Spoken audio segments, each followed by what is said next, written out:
Hi everyone. Oh shit. Hi. Welcome. We're going to talk about Antarctica because I went there. I didn't test this costume before I put it on. This is what I wore when I was down there. Who's out there? Hey Sinkay. Hey Nails. How you doing, guys? Do I sound right? I hope I sound right. I have my iced coffee. That's my best drink I got at the moment. Angie, how you doing, buddy? Have a nice. This is what I did. I did wear this in Antarctica. This is literally the gloves I wore. Work gloves I wore in Antarctica. They look very worn. I thought I'd involve the show and tell as we go on because I actually don't really have that much stuff, and we'll just roll with it. Really, I did make a bit of a rundown of how we're going to go this evening, but we'll see how that goes. I wanted for those who wish to see what it was like down there. So thanks for coming. I knew a few guys were curious about what's like in the bottom of the world. So yeah, basically what we're going to do tonight, I'm going to show you a bunch of photos. I'll show you the few knickknacks that I got when I was down there, and I'll show you some videos. So then you guys can get an impression what it's like. Full cosplay. Cosplay. Well, I'm more like a walking marketing, advertising for the ship because I've got like the Aurora Australis here. So, so yeah. Cosplay, I'm not sure about that. I'm not sure what I would be. Considering I'm wearing shorts, and you didn't wear shorts in Antarctica. You could try. Some guys did actually. It was really funny. Oh. Can I take this off now? I'm burning up. Oh god. It's oh god.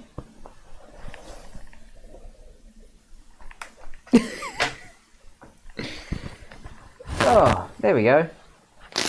Yeah, that was really hot.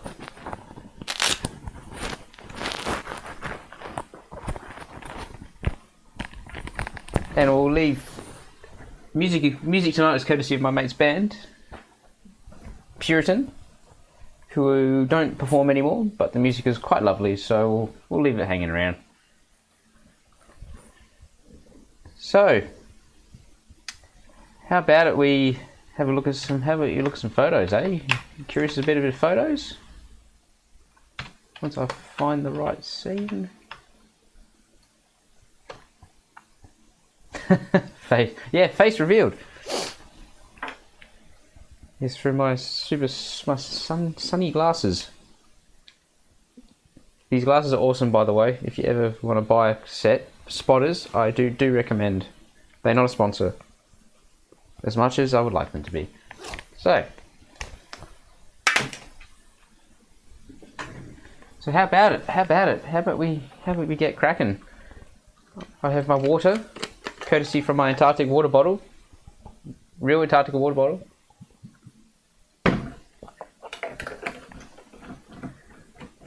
How about we show you some photos, eh? How about that? There she is. Oh, see you, Sinkay, mate. Thanks for coming. So also tonight I'll upload this this stream to my YouTube channel so people can have a watch later too. So now thanks for coming, mate. So yeah, there she is, the Aurora Australis, the ship that I went on down to Antarctica. She is 28 years old as of this year, and she's due to be decommissioned at the end of 2020, which is a real shame. But she's a mighty vessel. She was built in Australia, launched in 1990, and I went down Antarctica on her, really. So I'll show you a few shots of I'll show you a few shots of what she was like. She's the only Australian built icebreaker, the only one built with Australian steel. She's quite a fine vessel. So yeah, that was in January, the day we launched from Hobart. Now, So on board we have cabins. Naturally, you get to sleep somewhere. So how about it? So that was where I worked. That was where I worked and lived when I was down there. So it's a neat little cabin. It's actually so. Yeah. Fair enough. Now, sorry, mate. I tried to make it as low as I could while still trying to keep in HD. Sorry, mate. I tried. Since I'm not affiliated and all that sort of stuff, I'm sorry, mate. Will do. I will give everyone the link once we are finished. So yeah, I lived in this cabin for 2 months. So it sleeps 3. Luckily, I had it to myself for most of the time. So that's pretty much how. So yeah, the bed, you get a porthole. It's pretty much it in these cabins. Neat little showers and toilets. So it's almost a bit like a. I don't know how much would you compare it to, really. Camping, maybe. So yeah, you pretty much stayed on the ship. It's Australian internet fault, mate. Nails, don't you worry about that. So yeah, we took off from in Hobart, and this is looking out over the bow of the ship from the bridge. So yeah, it's a nice view of the ship. I did like that, and you just see the ocean. So it was just nice to stand on the bridge and just look out. And that was our first iceberg we saw, probably about a week and a half in. After a week and a half, saw that iceberg. So yeah, just you got to walk. You can walk around the ship. There are some restricted areas, but largely most of the ship was open for those of us expeditioners, as it's called, to just go on down and have a little looky, have around. So this is on the top deck. And her name, Aurora Australis. The second ship to carry the name Aurora after Sir Douglas Mawson's ship, the Aurora. Yeah, VNNA, that's the ship's VHF call sign for VHF radios, for those who are familiar with it. Oh, and that's a crane as well. She's got a 20-ton and a 25? Or 20-ton crane and a 7-ton crane. That's the 7-ton crane. And the 20-ton crane is the big one at the front. Sexpence! I actually saw you there earlier when I checked the viewers list there, Jexpence. You can't hide from me. Oh, don't be sorry, mate. I know people are going to come in and out, and I'll upload this to YouTube when I'm done. So, because my internet is not that bad, so people can watch it to their heart's content and skip the parts of me talking. So, so yeah, so that was out in the Southern Ocean. I don't know if anyone else has done anything else at sea, but you can get over the seasickness. I'm going to eat after this, Jexpence. Don't you worry about that. This is my liquid food right now. God's drink right here. So, to you too. So yes, as you notice, the Aurora is very orange. She's very orange. They describe her as a big old girl in a red jumpsuit, and she's very, very red. So this is the rear of the ship, the heli deck. Helicopters do land on this. But you're not allowed outside when helicopters do. So I didn't get to see any land. But you could hang out on here, just chill out. It was great. This is all stuff that we dropped off down at the stations. So down in Antarctica, we took stuff down there. So this is stuff for them. So this is just steel work and gas LPG that they use to fuel the station. This is our first bit of snow. So it's a bit hard to tell. My camera is. I used a DSLR camera. A Canon 1000D, which is a few years old. This one. Canon 1000D. Ooh. Oh, thanks for following, Fiddle Jar. Thanks for coming, mate. It's alright, mate. There's no late fee here. You're allowed to come in, mate. So no, just doing this for those who were curious when I was mentioning it when I disappeared for 2 months at the beginning of the year, that I was go down to Antarctica. A few of you were curious of what it's like, so here we are. So yes, this is the first bit of snow when going down to Antarctica. To me, this was special because I haven't seen snow since I was in high school when I went to Falls Creek in Victoria. So I really liked this moment, and it was the first time snow was appearing, and I happened to be on the bridge at the time, so it was really nice to see snow. And now we're starting to see ice. We actually start seeing ice in the water, which is really, really nice. I know they're a bit small icebergs, don't worry, the big boys come up later, so you start seeing bigger ones like this. Yeah, I like that, just because it was it's snow. It's cool. I like snow. Yeah, now we started getting to the big boy ice hype. Yeah. Ice pipe. No, we didn't do that. We could eat some of it though. I've got pictures. I'll tell you why I said that later. So this is some of the big boys. This is when we start seeing the big fellas, the big iceberg, the big ladies. These guys were huge. You never touch snow. Oh, fiddle, mate. It is a lovely experience. It's cold. You need some big Antarctic gloves. Oh, haven't you guys?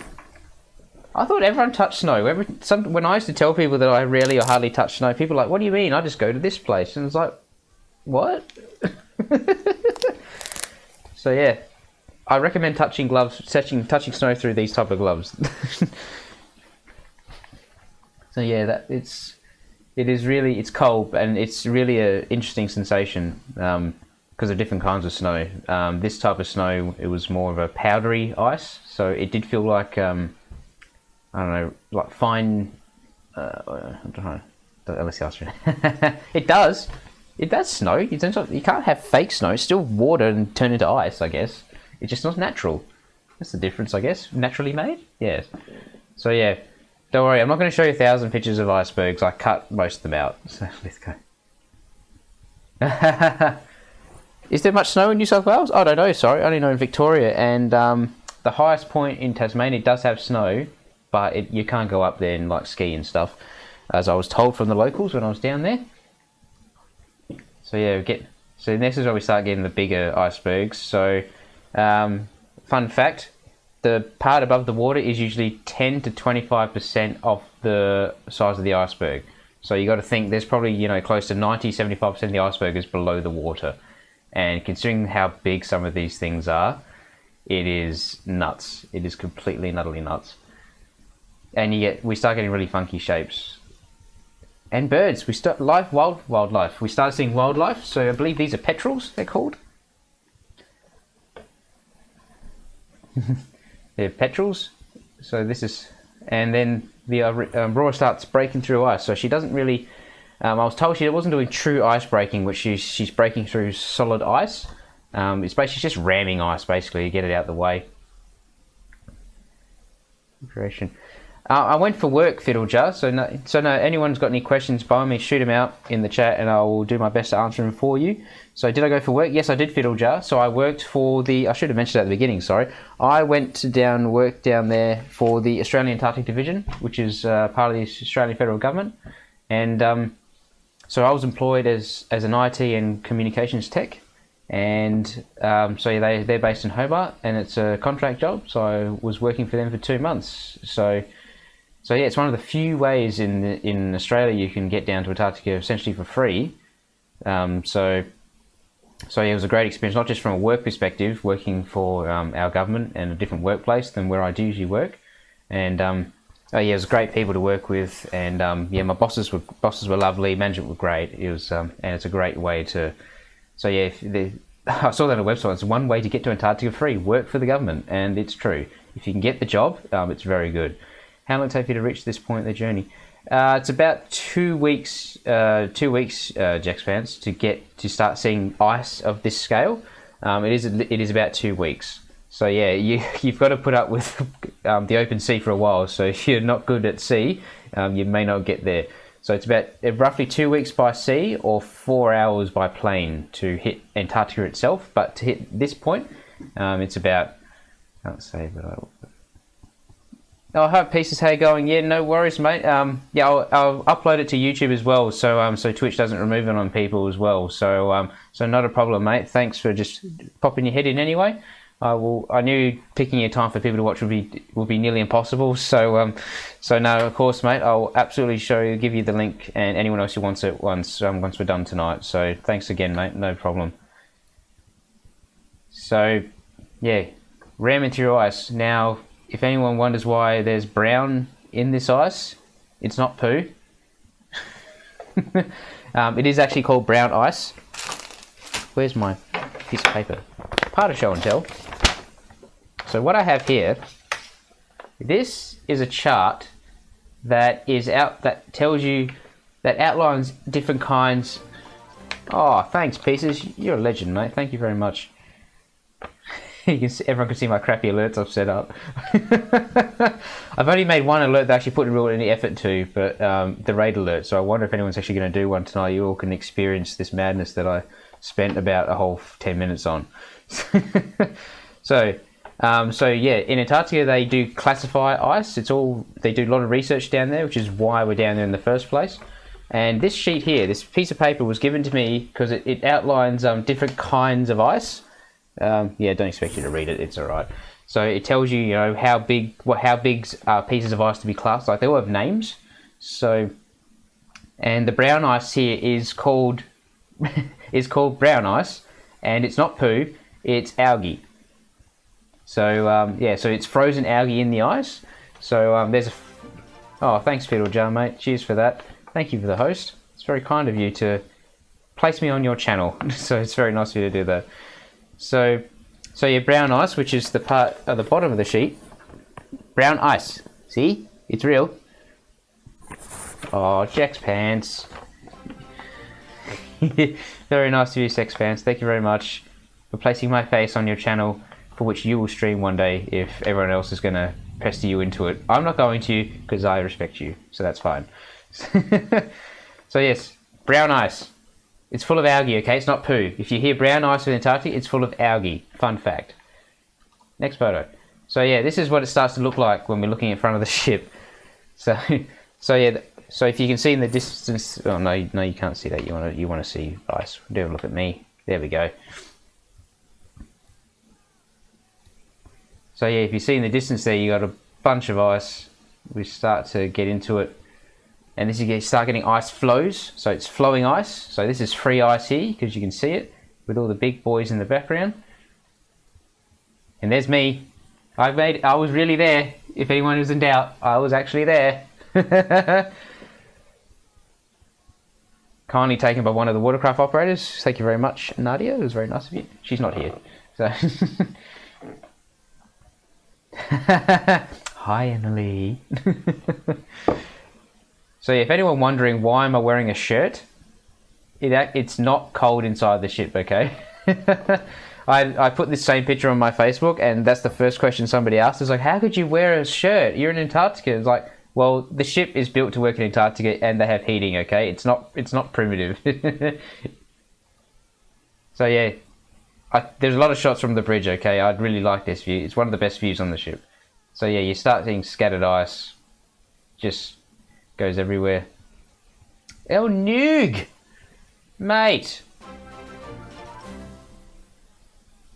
You lovely, lovely person. Thank you very much for the host, buddy. It's very kind of you. Much appreciated. So, so going from the front of the ship, now this is the bow, so this is under the bow. So if you see this part here, where this tower is, this next photo is under it. So this is under it, and this is a big ass iceberg. I really like. So I can zoom in. Yes, this iceberg was one of the most funkiest icebergs that we saw on the entire trip. It's really, really cool. Now there's a name for this. See all this sort of wave effect on top? That is called sastrugi snow. So, and sastrugi snow is similar. So you know how sand dunes work? How when wind goes across and you get that wave effect? Oh, don't worry. Oh, El Noog, I'm sorry you're at work, mate. Yeah, no worries, mate. I'm gonna upload it to YouTube as well, so people won't miss out, even if after Twitch take it down. So, and I'll give the link out, mate. Don't worry. So thanks for popping in, mate, and I'll absolutely give you the link, mate, so you can have a look at your heart's content. Thank you very much. So yeah, this is called sastrugi. Okay. So it's the exact same effect as if as in wind on sand. This is wind on ice. That's what it's called.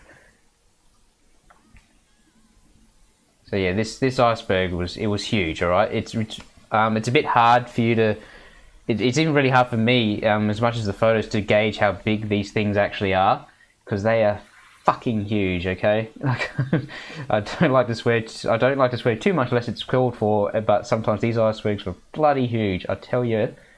And yeah, you get interesting cloud effects down there.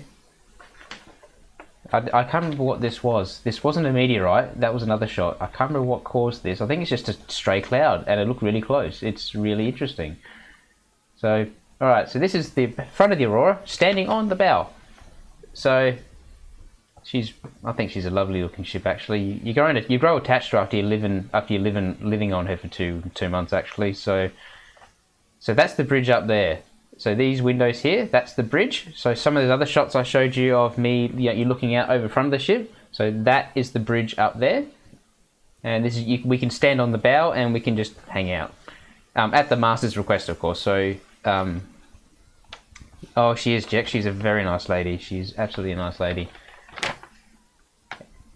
So yeah, we could stand on the bow and look around. See, I'll show you. I'll tell you all this equipment up here is. All this stuff is a bit later. I got a better shot of it because we weren't allowed up here. This is actually called the monkey deck, the very, very top of the ship. It's called the monkey deck. I don't know why it's called a monkey deck because there's no monkeys, but that's what it's called, okay? Let's not argue with it. But yeah, the master let us to stand on the bow, and we could. So, and for those that don't know, a master is a captain of a civilian vessel, because a captain is technically a military rank. So, yeah, so the Master Jerry, he was the captain of the Aurora for my stint down in Antarctica. So the ship is very stumpy, if anyone's realised. Like she seems a lot wider than what she should be. Apparently that was an accident when she was built. She's meant to be longer than 96 meters, 94 meters, 94 meters long, I believe she is. So yeah, I think this is the first day we got to stand out on the bow, so we could actually have a look at ice close up. It seems pretty. It's just. So yeah, a lot of ice flows. I know this. I did cut out a lot of ice photos. Trust me, I don't want to bore you all too much. So this is probably old ice. So this means ice has been here for a long time, based on the little snow piles on top of it. That's what it usually means. That the ice has been there a lot. If it's very flat, it means it's quite new ice. And then you get weird patterns like this. That was just sitting there. It looks like a boulder just sitting there, but it's a piece of ice. It's just the strangest look. It's really, really interesting. And one here as well. It's just the craziest things. Oh yeah, I was trying to get some shots of the Aurora breaking through the ice. I do a video of it. I will show you in a bit. I was trying to capture it on photo, but it's a bit hard of just watching the Aurora go BAM through all the ice. Just get out of my way, ice.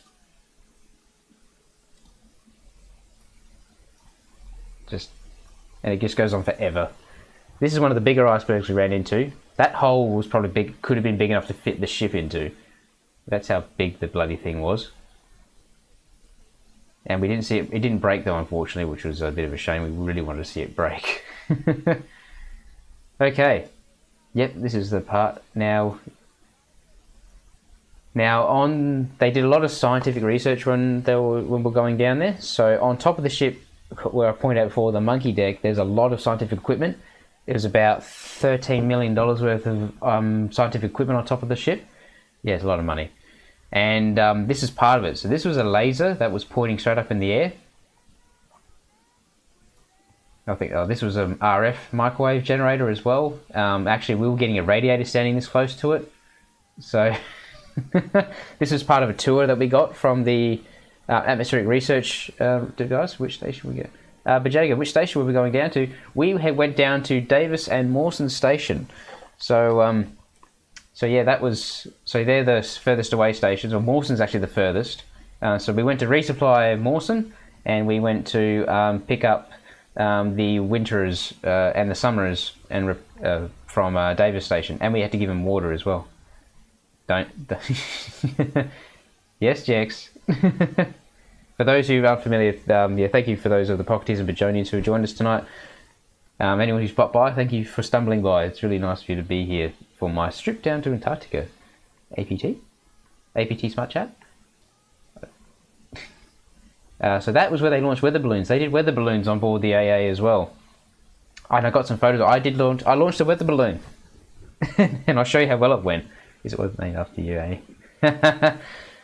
No Jex fans, but I did face a lot of questions about that. So, weather balloons, more icebergs. So all this equipment did a bunch of different stuff. It was all told. It was one guy could tell me what every one of this piece of equipment did. He was a very smart guy. He used to work for the Australian Navy, but I could not tell you what this stuff does. I believe that measures. That's a rain gauge, a professional rain gauge. Oh god, this stuff was just out of this world. All this scientific equipment, so much science. Yeah, just so much. That box in the corner here, that was apparently about $1 million on its own. So, yeah, there's a lot of, it was just a lot of science going on. Whales! Yeah, you're right, Jex. It is actually all weather-based. So, so yeah, they're all measuring, atmospheric particulates, aerosols, temperature, rain, yeah, all that sort of stuff. Yes, whales! We saw whales! I saw whales in Antarctica. That was they didn't breach, unfortunately. That is a minke. It's a minke whale because of the spout. Because yeah, I remember because we saw humpies on the way back and minkies on the way down. So that's a minke whale. I think there was a few out there. So yeah, that was whale watching was quite a thing. There was quite an activity on the ship, and the crew would always like to call it out to us when they saw some, which was really nice of them. So, ooh. Sorry, I just want to bring up my photos so I can see what the hell I'm up to.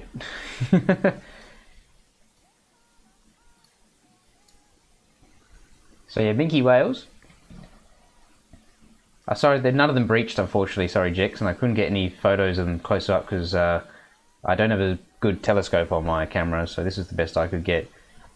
Now this is called a Jade Berg, is the nickname for it. It's called a Jade Berg because it's green. Or this green tinge in it.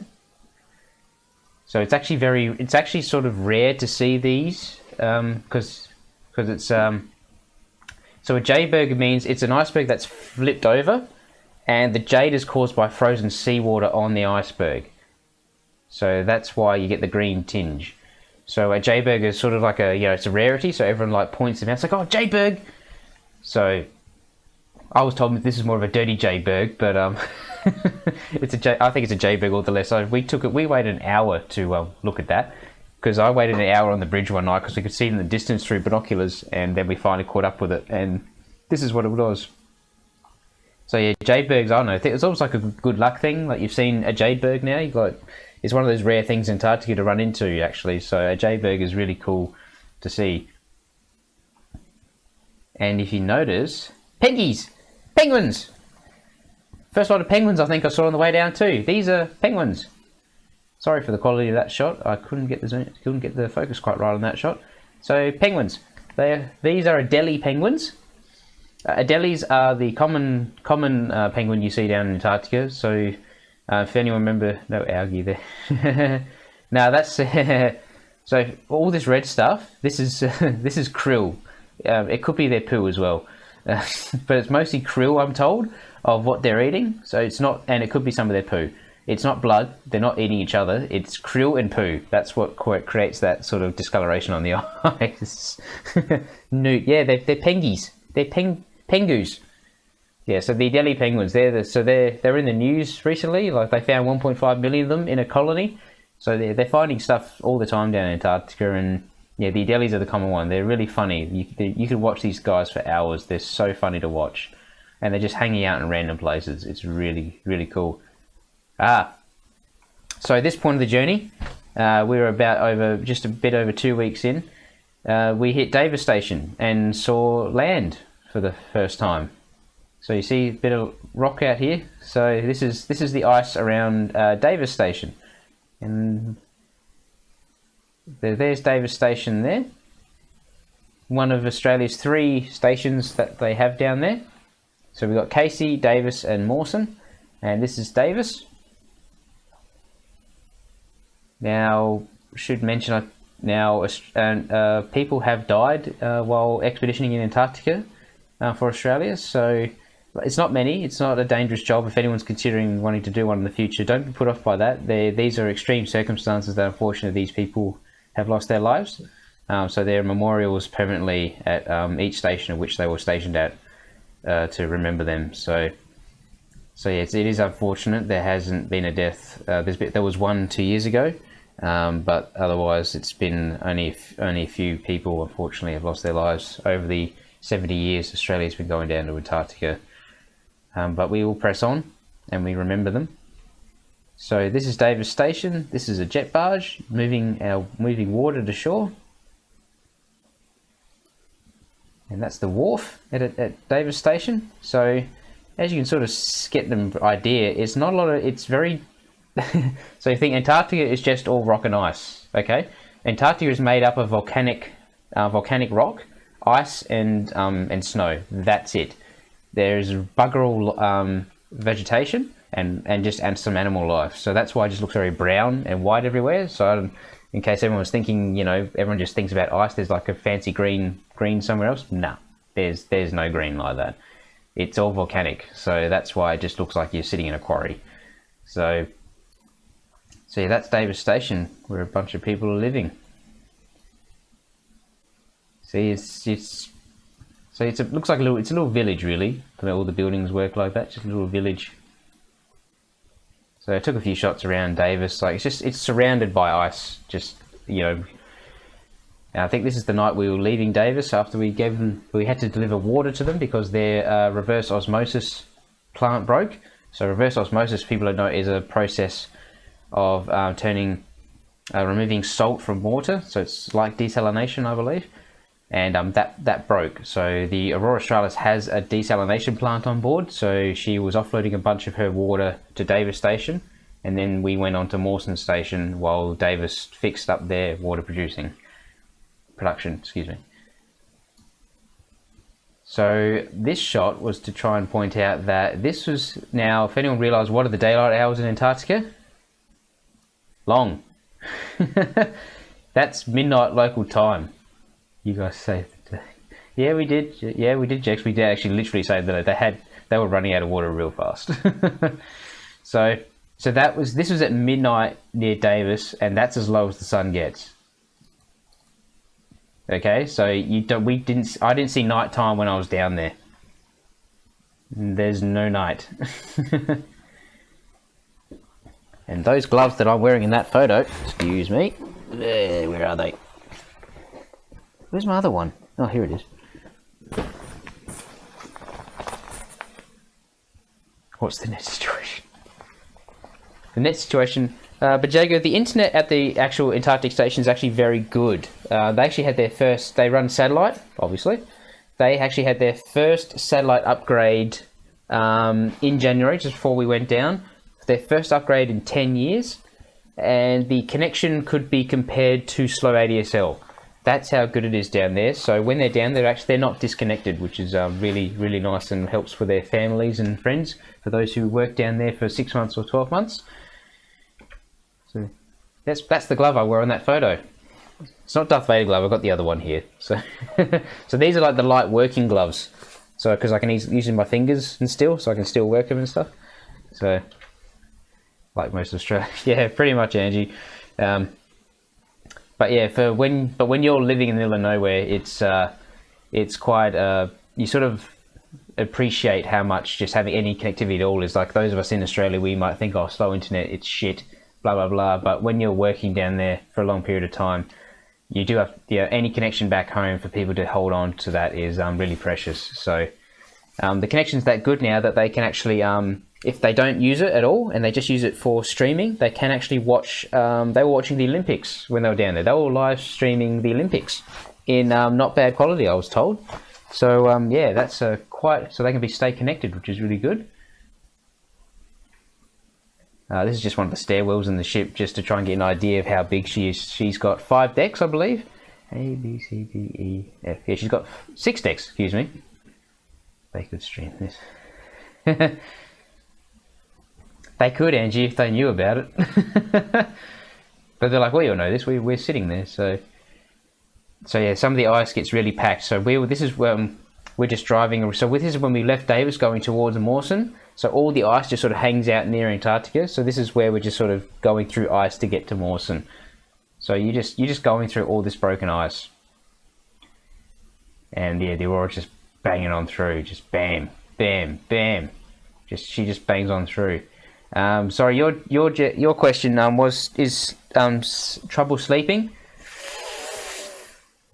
A little bit at the beginning. I just sort of packed a lot of stuff around the porthole to try and make it as dark as possible. And there's a curtain as well on each of those bunk beds that I had to show to the beginning. So it is actually possible to get quite dark. So it wasn't too bad to fall asleep.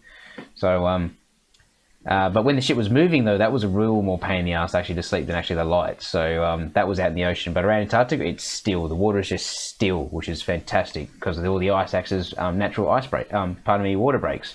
So it's so that's probably more the issue in sleeping. Getting wrecked ice. Yeah, pretty much. The ship, she just bangs on through it. Like bang, look at that. She just smashes it. Because the Aurora, the front of it, she has a reinforced bow. So she's got ridging along. So behind it, there's steel bars behind it, and she's got a reinforced hull. So that's how she can just plow on through it. It's just like it's not there. But not all of it though. She has her limits. She can't bang through everything. So yeah, just this random iceberg just sitting on the other ice. I just thought, why is that here? And you see some interesting structures. Like, what is this? Is this like aliens or something? Do you try any survival suits or do any drills? Yes, but Jago, we did try on not survival suits, but they're called immersion suits. If that's the same thing you're thinking of. So they're like scuba diving suits, but they're full body and they will keep you dry. They are guaranteed to keep you dry. So you sort of wear them like a full body condom, and you're sort of stuck around your face. And so we had to try on all those, and we did cool muster drills, if that's what you're thinking of. So yeah, we all had a muster point. So pretty much everyone puts on a life jacket, warm clothing, and goes to the back of the ship, and we all get counted. Big orange drum. Yeah, that's it, Jago. That's exactly the ones. Ice monster. Yeah, pretty much. Jack's like, look at this blue, like this lovely blue coming through. Like, what is this? Who put this here? Why is it here? Like, just questions like that. It's just like, boggles the mind. Like, what is this stuff in Antarctica? Like, are there actually aliens here? Like, I don't know. And some lovely shapes. Like, look at this. Looks like somebody shaved it. Look, it looks really lovely. I like that. Oh yeah, and penguin footprints. Pengies. Penguins were once here. I like the penguin footprints. We didn't kill any. We didn't hurt the penguins. This was after they left.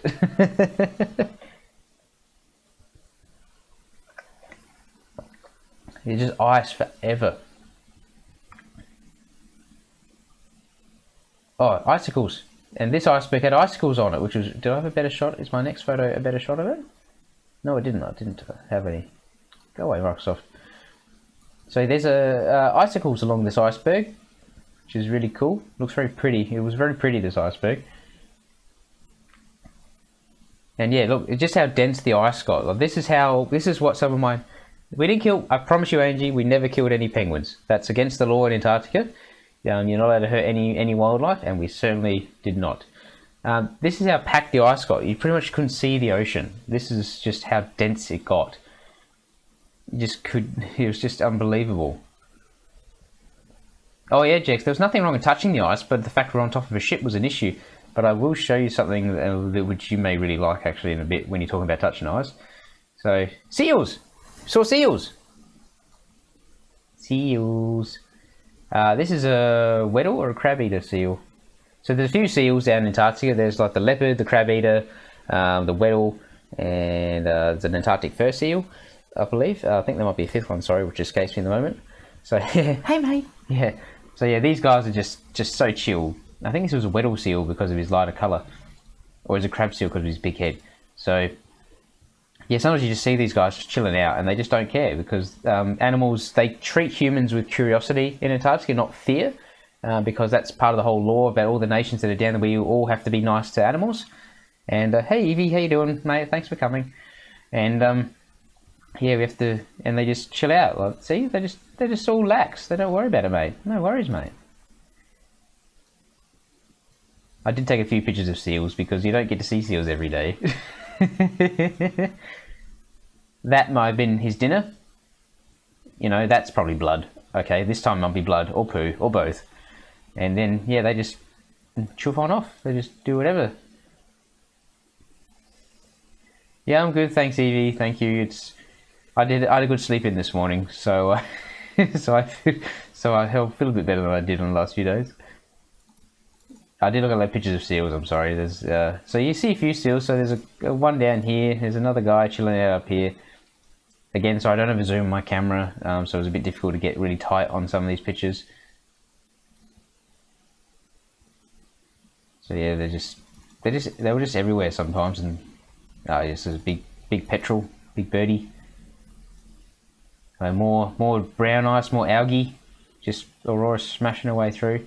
This is a giant petrel. I managed to capture this shot, which is actually quite difficult. So a giant petrel is basically a big ass bird, and it sounds like a dinosaur.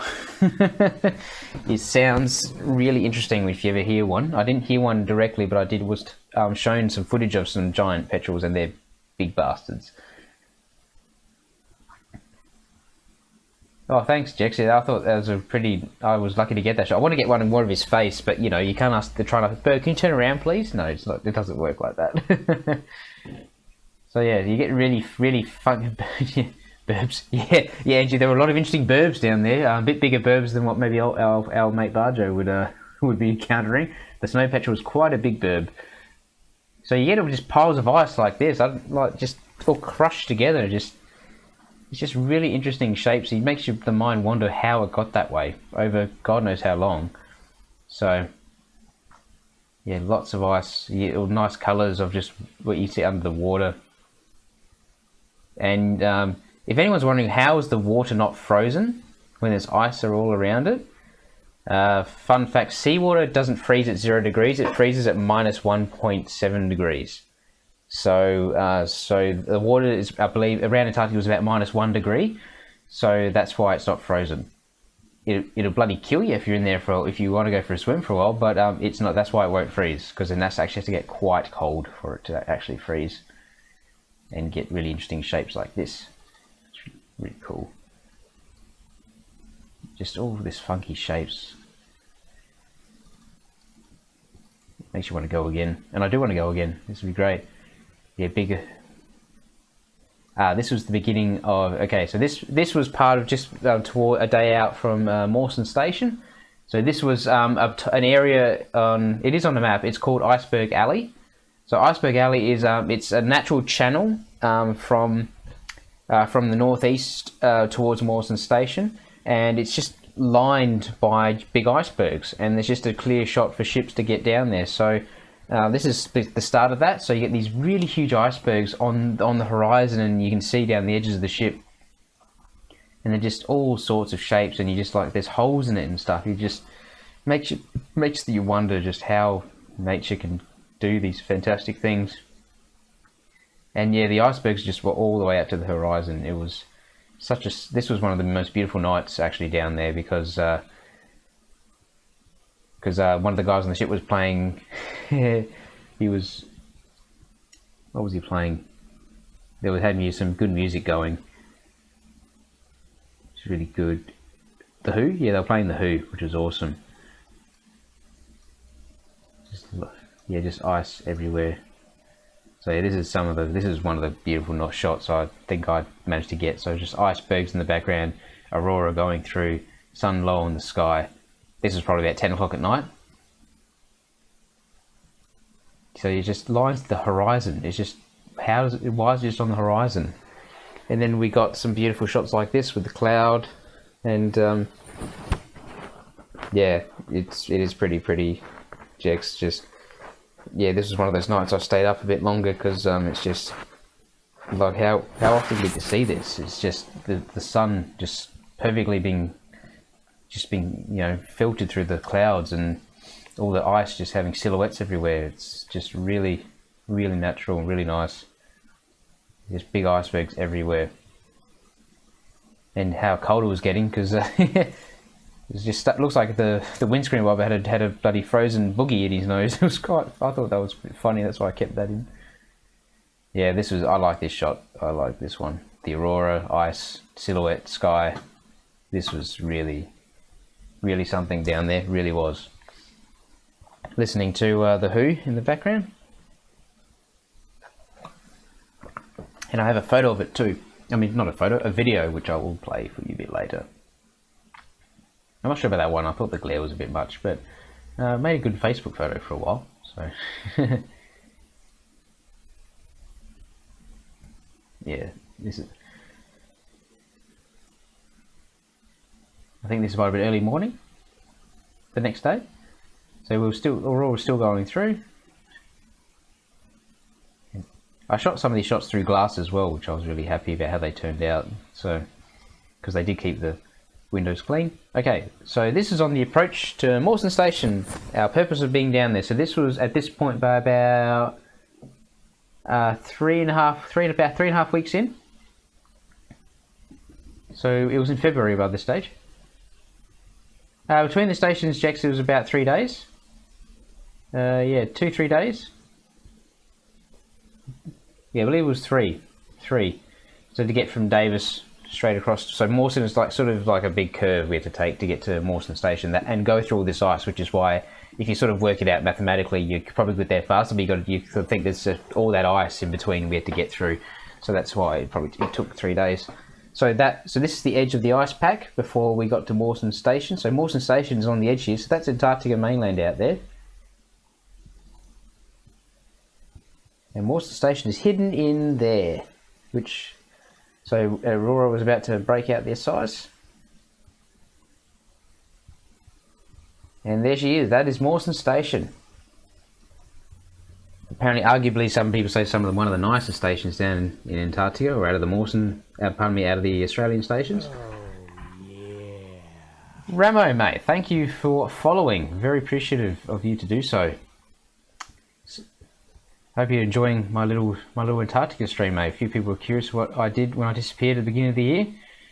So I thought I'd do a few things, learned how to stream, learn to moderate. Let's do a stream, teach myself to do it. Why not? So yeah, appreciate it, mate. Thank you very much. I'm obviously not seeking follows, of course, but if you feel like you like me dribbling on, I very much appreciate it. So yes, this is Morrison Station.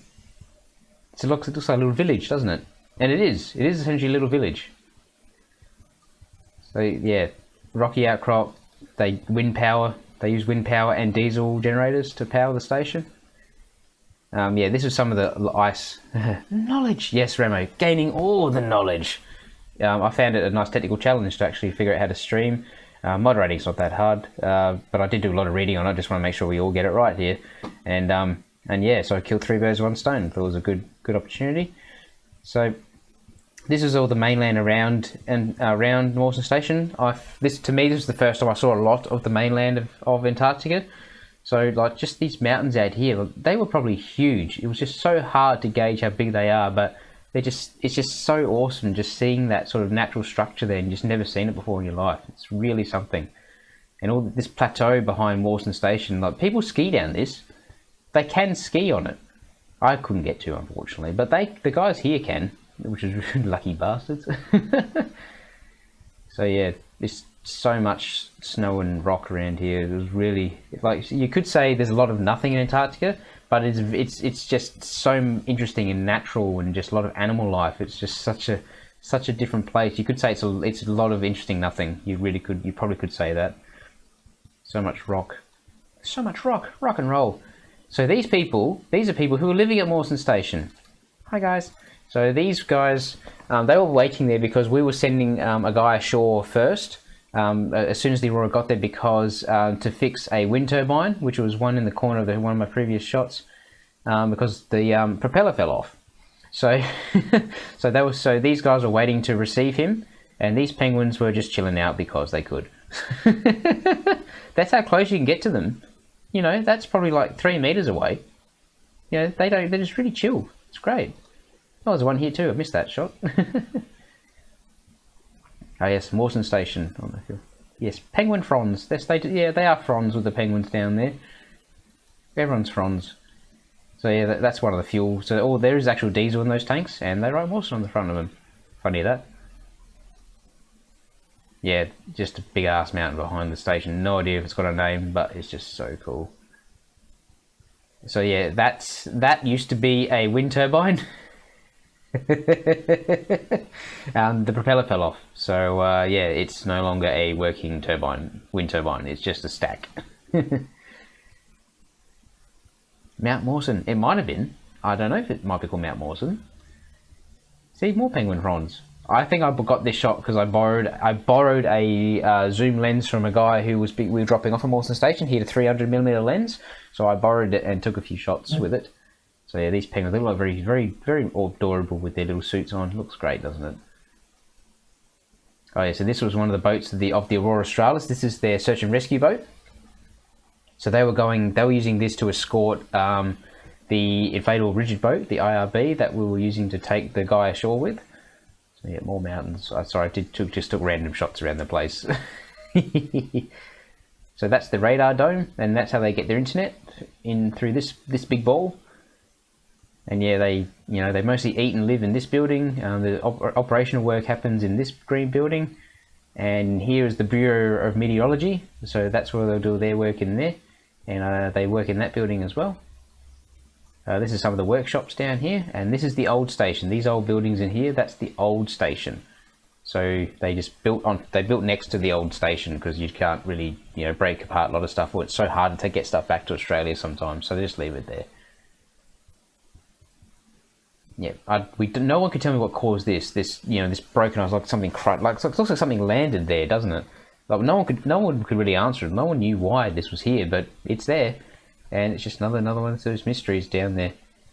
Oh, this is that's the wharf. So that's a crane that will help us with the resupply, which it did.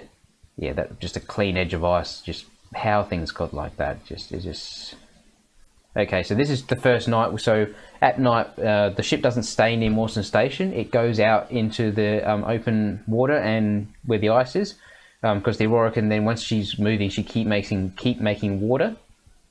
The Aurora Australis can make 40 tons of water per 24 hours of drinkable water, and all that water is used to everything from drinking, cooking, and showering.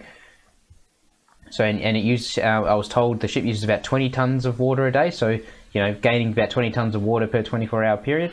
So it was just cooning out in the ice, just going on through because it needs to maintain a rev 2,000 RPM on the engines, and then just keep moving to keep the water coming in. So just always making sure they're making water. Just more seals, hanging out, chilling out. Day 2, Morrison Station. Just more ice.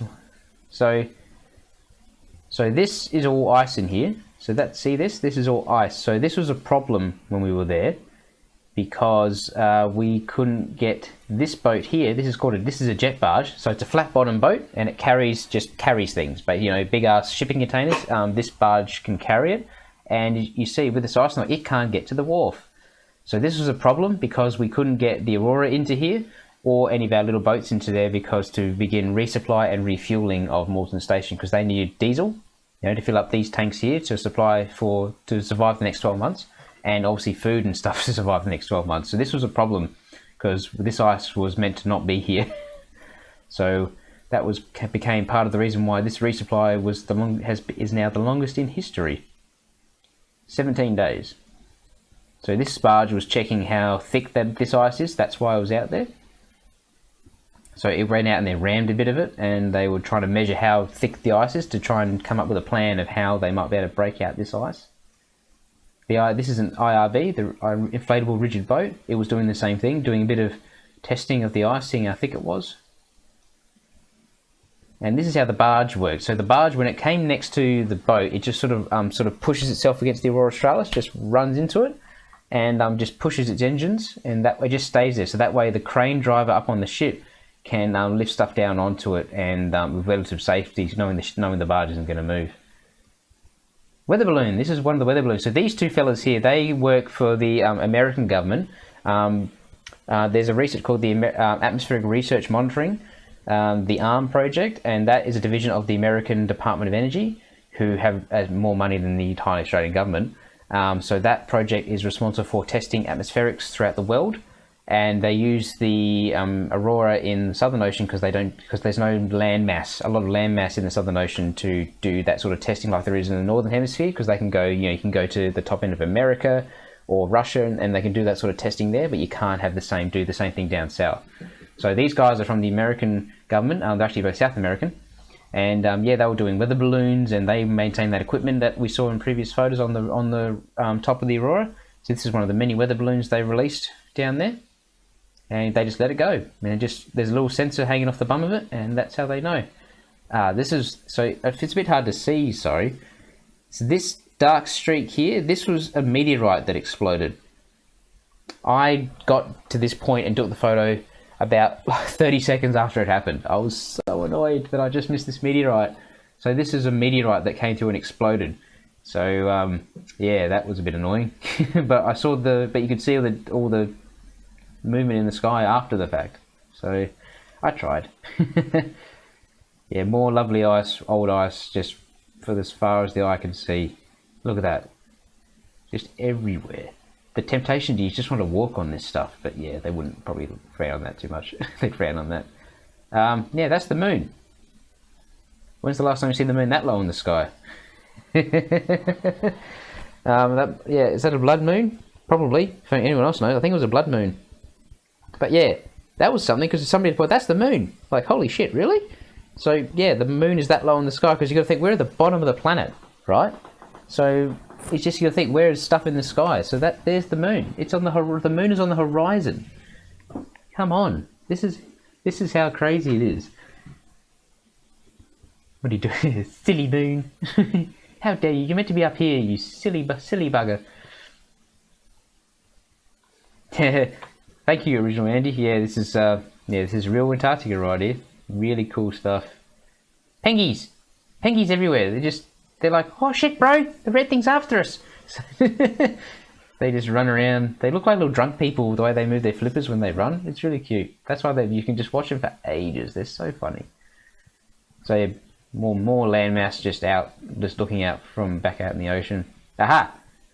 So as I said, I got to release a hot weather balloon, and this is the system in which they do it. So this fancy contraption here, that is the sensor. This bit here, that's the sensor that they attach to the bottom of a weather balloon. So that's what is that as high as it gets? I think it was original Andy, sorry, they're talking about the moon. Yes, I think that is as high as it got. That's how crazy it gets. The sun gets relatively high, but not directly at the top, of course, because we're in the southern, obviously on Antarctica. So yeah, that's the sensor, and this is me, and this is a bloke called, oh no, my brain's failing me at the moment. It's not. He works. So he's the guy who works for the Australian Navy. Darren, I believe it was, and yeah, he helped me to Jim. We should call him Jim. So yeah, he helped me to deploy the. Yeah, sorry, my brain's failing me at the moment. Trying to remember names, and usually I'm probably quite good with names. I'm really terrible. So he helped me deploy this balloon. So he was showing me, how we do it, because this is obviously it's their go. So their show. So yeah, we attach all the sensor stuff. He told me to hold this thing. So that's the balloon there. This big latex, weird looking. Yeah. So we fill it up with helium, not hydrogen. So yeah, see all the helium down here. So so there's fun fact: weather balloons around the world are usually filled with hydrogen, which people know is extremely flammable. But you can artificially create hydrogen, and it's dirt cheap to make. The Americans use helium just largely because they can. Yes, it is safer. Everyone knows helium is safer, but they buy a crap ton of it. But the problem is you cannot create helium; you can only mine it. So that's why many other nations around the world use hydrogen, because you can make it and it costs bugger all. But the Americans buy all the helium just because they can. So we're filling up this balloon with helium. So this is the basket from in the other shots earlier that you use to contain the balloon before you let it go. So you see, I'm trying to bloody hold the thing in. need to come back and help me because the balloon was about to pop out the back, so I need to help me save the damn thing. So there I am, I'm trying to hold the damn thing in. Yeah, we done yet? So yeah, we're wrapping up the nozzle of the balloon, tying the sensor onto it. Okay, this is me releasing the balloon. I released the weather balloon. So this is an action shots here, because one of the watercraft guys, Ollie, took these photos for me. So these jackets are really good too. They're Goose down jackets, by the way, and they're really warm. They cost about $800 each, and they will keep you really, really warm. To the point where if you even wore them in 10-degree heat, 10 degrees, it would make you sweat. Did you suck it afterwards? No, Angie. There's nothing, none of that. So yeah, so watch me as I try to let it go. It went, boo! So that sensor smashed into that crane. And then off it went. So you see my hands, you're like, ah! I laugh because I know it's alright now, because so yeah, I actually broke that. So he's saying to me that because when I released it, it got caught in my gloves. So those gloves I'm wearing there, that's these gloves that I was wearing when I first started. These work gloves here. So I was wearing these gloves when I let that sensor go, and he said that's probably not the best idea because the sensor actually got caught in my hand. So that's what dragged it down, and that's what caused it to smash into the crane. So oh yeah, the balloon was long gone, Angie. It was gone. And the barometer on that sensor broke, which means it didn't know how high it was, and apparently I think he said afterwards the GPS was stuffed on it as well, so it didn't know where it was. So so that's about a few $1,000s down the toilet, and I felt really bad about that. I was like, oh shit, I'm so sorry, mate. He goes, oh, don't worry about it. We've broken heaps on this trip. They were so chilled about it, like there's $1,000 worth of equipment, and they're just like, oh, we've smashed stuff into the GPS antenna, it's alright. I'm like, okay. But I did help him afterwards. I did help him because there's only a half an hour time window. These guys have to release weather balloons within a half an hour time frame in UTC time. So, you know, UTC time is obviously the time at which other time is derived from.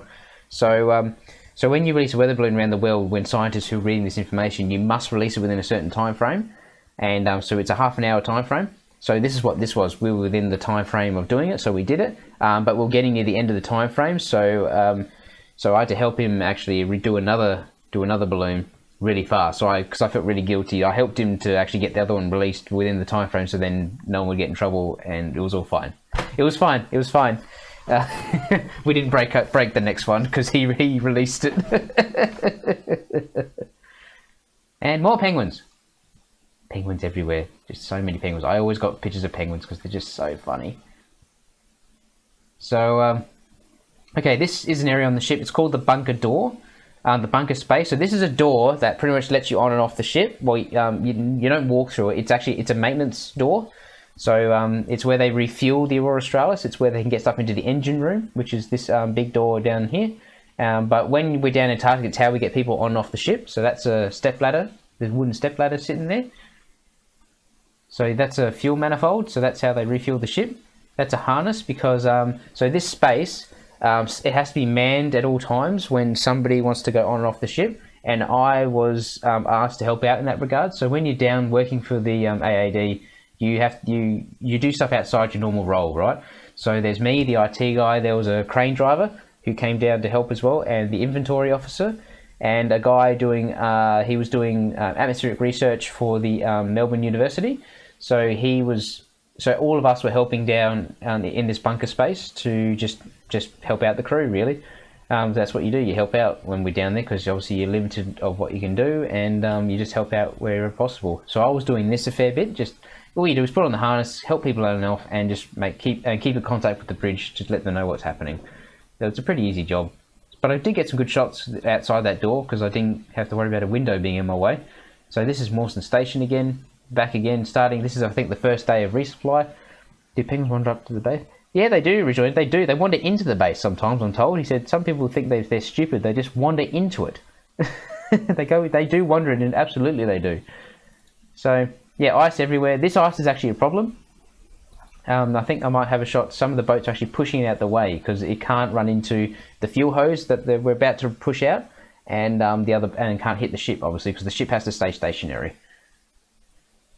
So, okay, this was my first time ashore. I stepped foot on the Great Antarctica. So this is called Pancake Ice because it's like just forming ice. It's called Pancake Ice. That's the nickname for it. So this is the land because I stepped foot on Antarctica. There's me. There's me. I'm standing on Antarctica, and this is my new mate, a penguin. Hee land. That's right, Jex. That's right, Jex. So yeah, So the guy taking the photo he's one of the refueling operators, and he's actually been to Antarctica many times. Called Mike. He's from South Africa. Good fella, very funny fella actually. And he said, "Go stand over there, and we'll get the penguin. We'll try and get the penguin to like see if he'll come up to you." Like, oh, okay. So he has my camera, and he's just and he's taking these photos, and we're trying to get close enough to this penguin to get photos of him. So that's I got pretty close. That's about 2 meters, maybe there. So, and you get an idea how big they are. So, if anyone's familiar, with South Australia, there's a Granite Island, which is actually closed now to the public. They have fairy penguins. So, fairy penguins are not that big at all, if anyone's seen them. So, these Deli Penguins are probably twice that size. So, if you're trying to get an idea, that thing is probably as high as my knee. So, yeah, they're actually bigger than they look, which is I found really surprising because it's so hard to gauge how big these things are down there. And that's how big he is. He ran straight up too. That guy came running straight up to me, and he just stood there, like having a look, like, "Who are you?" Just chilling out with him. So you do have to be aware of what animals are almost getting a sense of what they're if they're feeling any sort of fear at all. So with penguins, if they start raising their flippers when they're just standing around, it means that they're on alert. It means that they're wary of you, that they might feel a bit anxious. So you sort of have to back off when they do that. So you see his flippers are down his side. So that means this penguin he's pretty chilled. He's quite happy right now. Hello, mate. And yeah, we're trying to get some good shots with this penguin. But he wouldn't let me get any closer, which was a bit annoying. Hello, mate. See, so this is probably the best shot of penguins I have. So besides my opening screen slideshow that I had on my opening screen. So yeah, all these photos were mine, except the ones on my opening screen. Sorry, they were permission given to me to use those photos. And I've noticed the ticker that I'm supposed to have made through with the bot isn't actually working. So just so you know, all the photos I've taken that I'm showing you tonight are actually protected under Australian copyright law. I do just have the disclaimer that because I had to speak with the media department at the AAD before I could even do this Twitch stream tonight. So just a few little FYI, sorry. So yeah, we're trying to get more cool shots with this penguin. So hello. So yeah, as you notice, this is what we had to when we come ashore as well. So yeah, the hard hats, we're working. Warm clothing. So this is the yellow windbreaker stuff. So all the clothing we wear in Antarctica is working on a layered design. So we're actually wearing multiple layers of clothing. So we got our what are they called? Thermals on, excuse me, the thermals, and then of course you got your standard t-shirt or pants underneath, then you got your woolen layer, then you got the big windbreaker layer on top of that.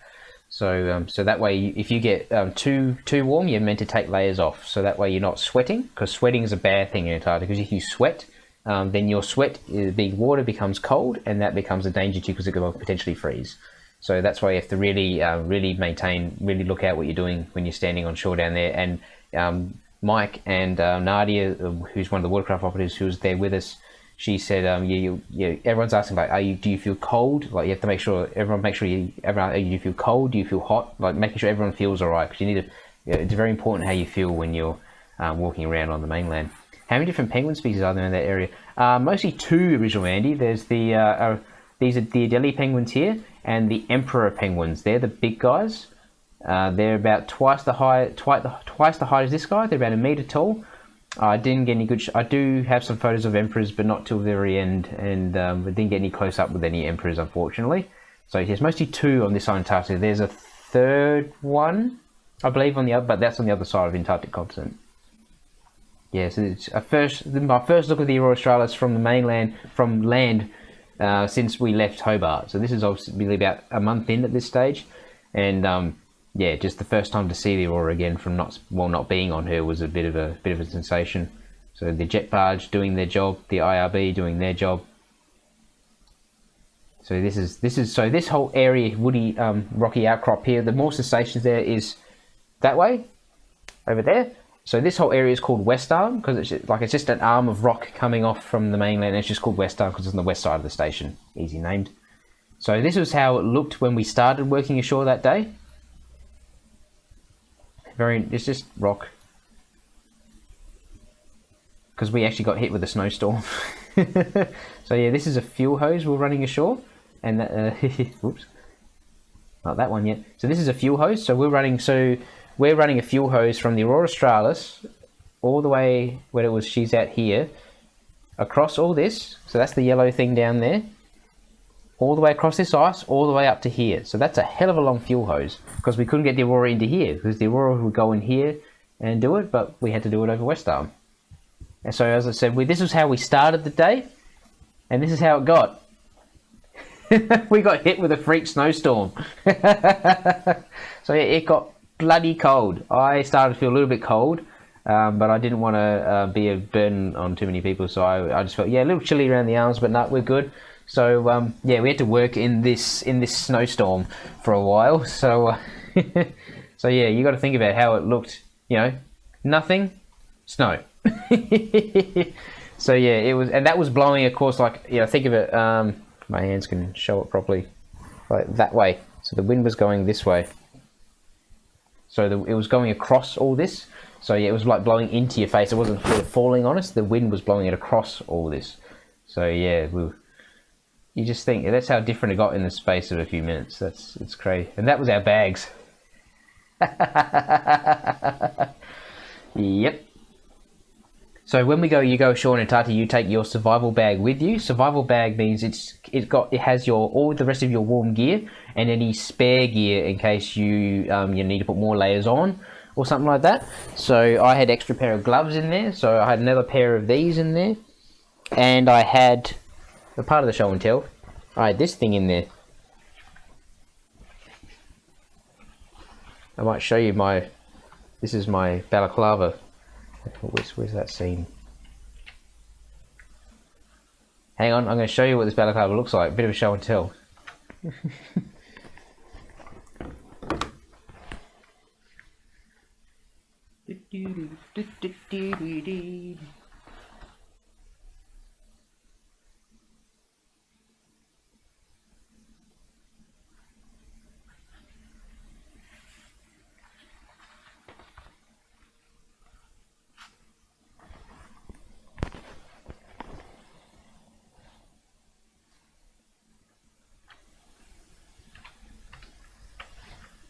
That's the balaclava you wear. I look like a robber. I'm cold just thinking about it. Yeah, Jax, how did you feel cold now? This balaclava is awesome. I didn't even feel the wind when I had it on. It was amazing. This thing's amazing. I'm so glad I got to keep this. Ninja.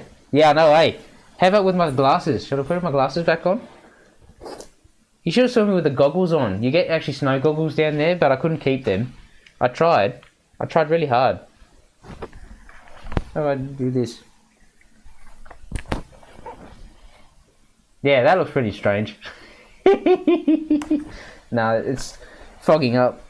It's fogging up. Yeah, this balaclava is awesome because it's got a hole in here to make sure that I don't fog up my face and my goggles, which is really, really awesome. How about? Yeah, I know. Yeah, don't go to the bank, Jax. Don't do any baking. Don't go to the shops. Don't go anywhere with this on. I might leave this on for a while until my head gets too hot. How about that? Back to resuming. So this is just outside the ship as we're working. You know, out the bunker door again. I'm in the bunker space. You know, the water.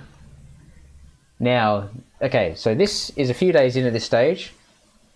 So So now they thought, righto, we need to get the Aurora somehow, or get something into the wharf of Morrison Station over here. Otherwise, we're not going to be able to give the guys at the stations all their food and all their stuff to survive the year. Otherwise, we would have to like walk it all across that West Arm area you saw before and walk all the cargo to the station. No one wanted to do that.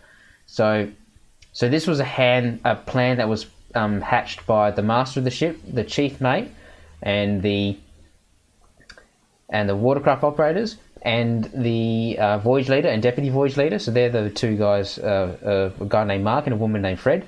They're the ones who lead the voyage itself from the AAD. So they hatched this plan to try and get the gear ashore by breaking through this ice. Yeah, Antarctic Ninja, yeah, pretty much, Andy. So what was happening? I actually got a good video of this photo, and these photos will show. So what the Aurora Australis did, she backed into the ice and broke it. She reverse rammed this ice. Do you guys just want to see the video of it? How about that? How about I find you a video? I'll find you the video of it. That might be better for you.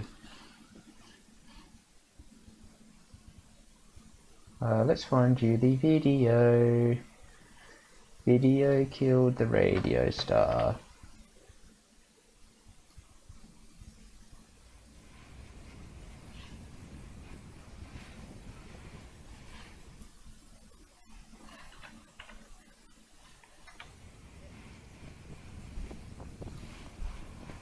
Oh, that's not right. What's going on here? Sorry, technical difficulties. For some reason, this scene doesn't want to show this video.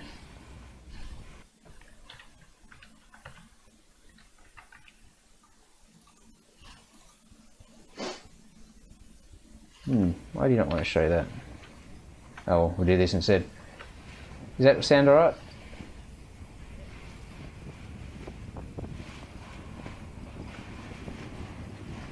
So this is the video of the ship.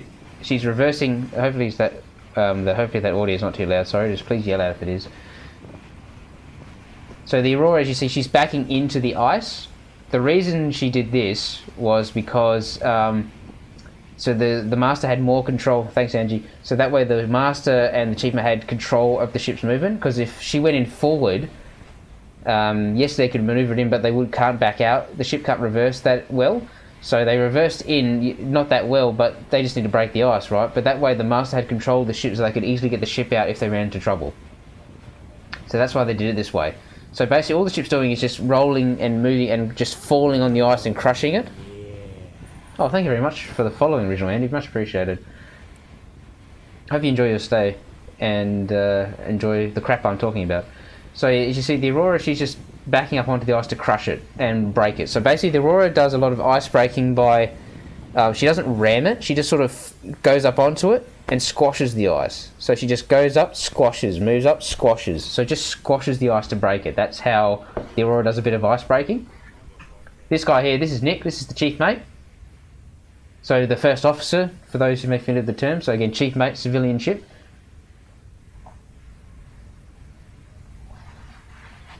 Oh no, I can't drink Mars coffee anymore. Haha, solution solved.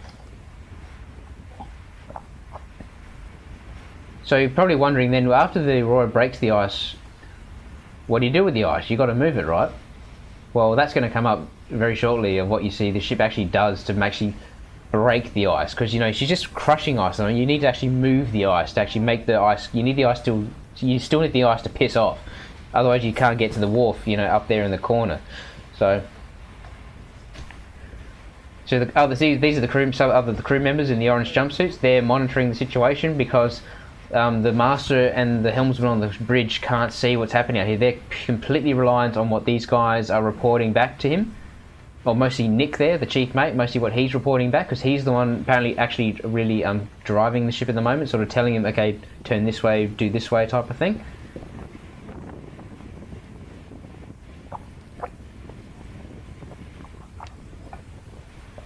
Oh no, man of ice coffee. I love this drink, but I couldn't have any for 2 months when I was down there. I was really sad about that.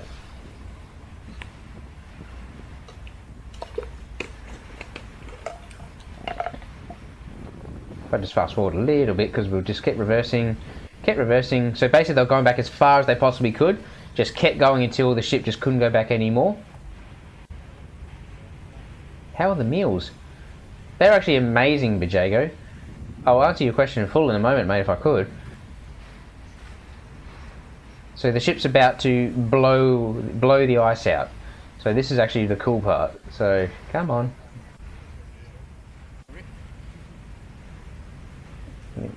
We gonna do it yet? Yeah, she kept moving back all the way. Here we go. So you see, so we're not moving anymore. So they're about to go full forward, like this, and I don't know if you can hear it.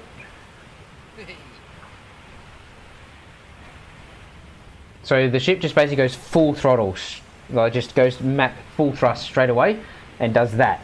So it causes a big bow wave, and it pushes all the ice, pushes all the water up under the ice to break it more, and just push, and that's how they break ice in this situation.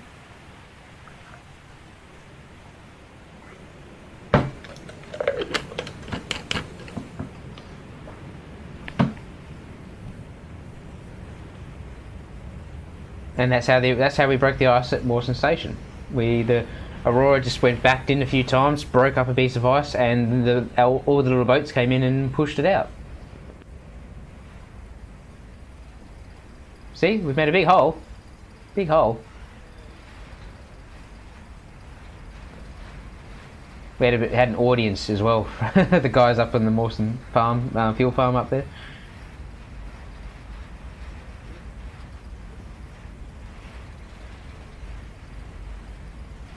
Yeah, I didn't realise actually until afterwards how this video was over 7 minutes long. This is how long I was standing there. Oh, if I can just cut back to that for a moment. And I just want to... Let's just resume our music. Oops, not that one.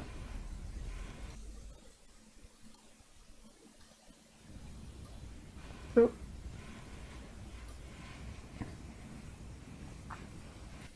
So yeah, that was one of the fun we had.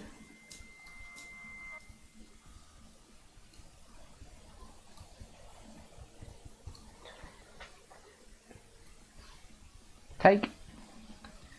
So yeah, that's how we broke out ice. This is some of the stills of that.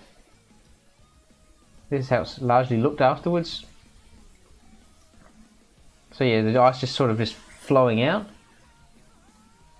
Just breaking out big chunks of it, big chunks. And we had an audience. The crowds gathered. Because these guys hadn't seen much for ages, right? So the Aurora's being there was probably the most exciting thing for them for a while. So they were just watching us. Yeah, the Aurora just went in again, did it again. Oh, this lonely penguin. This penguin just like decided to start just chilling on out and just started walking on through everything.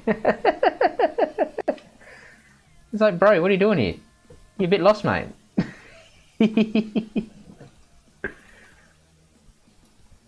Alrighty. Yeah, penguin, please. But Jago, sorry, as to your question, how were the meals?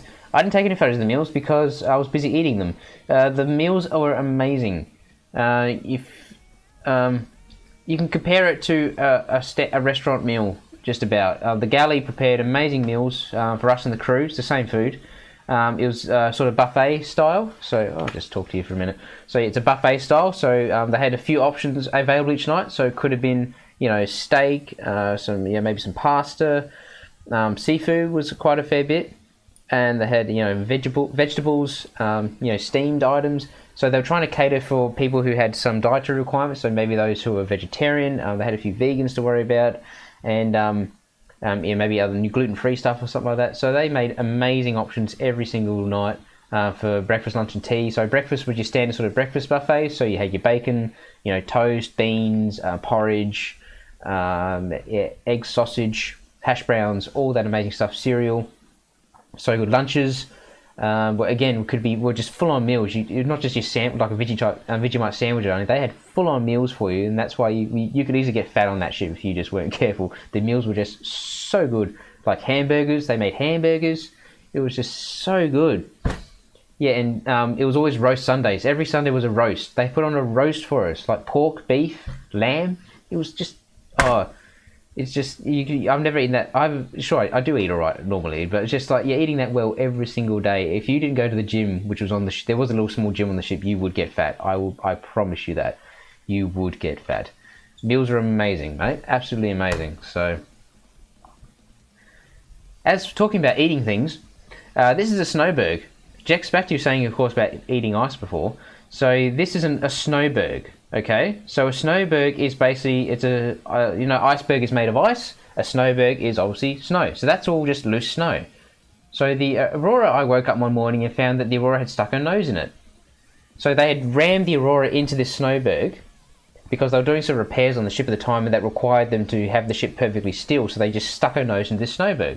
So what they did was, snow was coming in through that's the very front of the ship, okay? That's the very front of it. So snow was just falling in. So that's snow. That is real Antarctic snow. Again, lovely icicles. This is under the bow at the front of the ship, okay? So with the very front of it, I said you can get under it. This is that area there. So again, it's a snowberg. It looks like a very lovely snowberg. Icicles. Yeah, you look at it through the hole. There's me, again, proving that I'm there. Thank you for one of the watercraft operators who took that photo for me. So that's the front of it. The ship's just rammed into the snowberg. Just bam.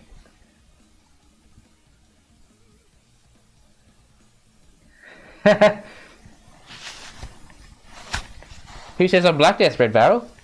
You can't see me. Ninja Shroud. Antarctic Ninja. How you doing, Red Barrel? How you doing, mate? Thanks for rocking up. If you're curious of watching seeing the rest of the stream, mate, I will upload it to YouTube so people can see what they've missed if they're curious a bit later after we're done tonight. We're a bit behind schedule, sorry. I'll try and pick up the photos a bit for you because we'll do a bit of videos and not much show and tell. Of course, where did he go? I can't see anyone. I'm just seeing these headphones. So this snowberg was huge. That's the top of the snowberg. Looks like a plateaued. Very funny, Red Barrel. So that's the top of the snowberg. This is now. Yeah, I know, and original Andy, I've never heard of it either. Oh, I'm still in Hulk mode. Hulk mode? What are you doing? Oh, you're in green. Now, that's not Blood Jex Pants. Don't you jump on me. That is Ribena. That red stuff is Ribena. We ate it. No, we didn't crush a penguin. That's Ribena. That's Ribena. The master came down with a bottle of Ribena and tipped it all over the snowberg. And we ate it. We had snowberg cones. We ate it. It tasted so good. Oh my god. I haven't had Ribena in so long. And the master comes out with a bottle of Ribena and all these cups. And I'm like, where are you going to eat it? I'm like, okay. We're having snowberg slushies. Yeah, mate. Red Barrel. Snowberg slushies. It tasted so good because, if you're wondering how can you eat a snowberg, well, the snow is caused by fresh water. It's not from the water in the ocean, so it's all fresh. So it's clean. It is completely clean. Yeah, don't eat the ocean. Yeah, pretty much. Lucky, yeah, none of those penguin piss. No, this is it's all fresh water. The snow. You got to remember, it's all fresh water. It's not from the actual ocean, so it's not salt. So it's all clean, and it tasted so. I was eating that. I went through the ship eating that. Oh my god, it was so good. I want one now. I want Ribena. I don't have any Ribena. Can I get some Ribena, please? And that's how much Ribena we left on the bloody snowberg. It does. Now that looks like we crushed a penguin. That was after we were backing out. So that was Ribena. That was. It does look like we did commit a bit of murder, but no, it is actually. It's a Ribena. I promise you, it was so good, Ribena. Oh dear. So, next day, I got to walk around on Morrison Station itself. I actually got to step foot on Morrison Station and see how their life was on an actual station. So this is a street sign, funny enough, on Morrison Station with, I'm told some of these distances aren't correct, but they're somewhat close. So they had a few, say like Adelaide, where I am right now, it's 5,800 k's away. Casey Station, which was the other station. Christchurch, Davis Station, Melbourne, Sydney, So yeah, they had a bunch of distances on this thing. So this is a bus. So this is Morrison Station. I'm on Morrison Station now. The voice said, "Do you want to go ashore?" I'm like, "Yeah." And he's like, "Cool, no worries. Like, so you can have a walk around." Like, thank you so much. So do people have ridiculous like? I don't know, Red Berg. If the people ask go to the Arctic, I couldn't tell you that one. So yeah, this is a bust of Sir Douglas Mawson, obviously the namesake of the Morrison Station, which he did himself actually help establish. So this is a bust of him with the Australian flag, the original flag. So this is Horseshoe. So sorry, I failed to mention it. Where all that ice was we were doing breaking, that's called Horseshoe Harbour. So yeah, everything has a name, right? So that's Horseshoe Harbour because why? Because it looks like a horseshoe. Because it's just a big semicircular area which boats can come in. So it's called Horseshoe Harbour. So that's Horseshoe Harbour. The Aurora in the background over West Arm. This is all West Arm there, and Sir Douglas Mawson here. So there's me again, wearing my fancy yellow garb, my beanie,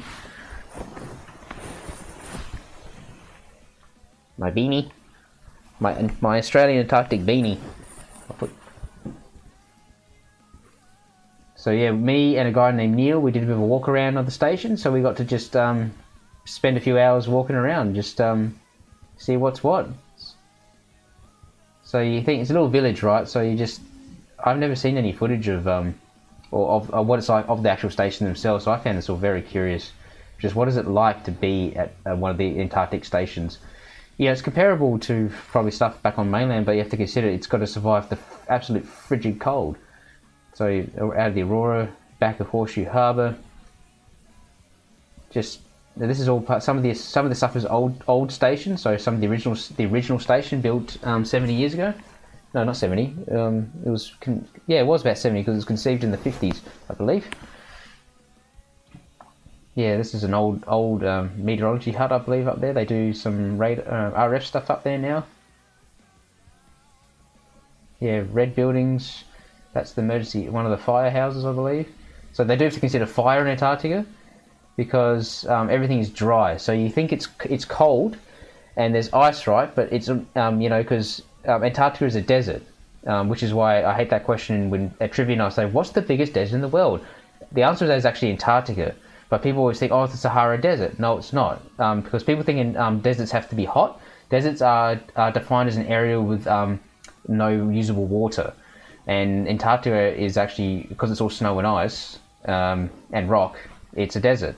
So that's why and there's a very low humidity. So fire is a real danger in Antarctica because if something caught fire, it's going to burn. There's a good, very real chance it's going to burn. So they do have to consider that. Red Bell, we actually watched a lot of movies on the ship on the way down, and the original Thing was one of the movies we watched. So some people got freaked out by it because some people actually had never seen it before, but I've seen it before, so I knew exactly how it panned out. So there's me walking on Antarctica, feet on Antarctica. No one's messaging me, I don't care. So yeah, me walking on Antarctica. Yeah, I know, it's a great film, isn't it, Jex? Yeah. It was actually one of the women on the ship, the watercraft operator's Penny. She actually suggested, the Thing is mandatory viewing when going to Antarctica. I was like, okay. Because I think she's trying to scare people, but then she didn't actually stay and watch the movie herself. So take away from that as you can. I've heard about the game Red Barrel, but I've actually tried to find a copy, and I couldn't find one. So there's me this is me walking on Antarctica, just... So this is a taxidermy dog. So they stopped doing it in the 90s because they use sled dogs in Antarctica, right? I'm going to take this off now, sorry. I'm actually really warm with this head thing on.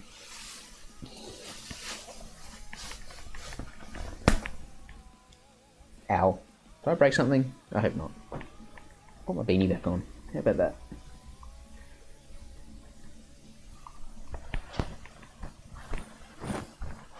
Okay, so as I was saying, that's not working too well. So this is a taxidermy dog. So this is Vita. See? Vita. I think she was one of the Antarctic sled dogs from that they stopped doing back in the 90s. So in honour of the dogs, because fortunately the dogs do have passed away, they taxidermied them, and a lot of them are actually around on this station, and obviously I believe some of the others as well. So yeah, these are real sled dogs. I think they have one in the reception of the AAD itself in Hobart. If you ever visit that area, there is a real Antarctic dog taxidermied in the reception area.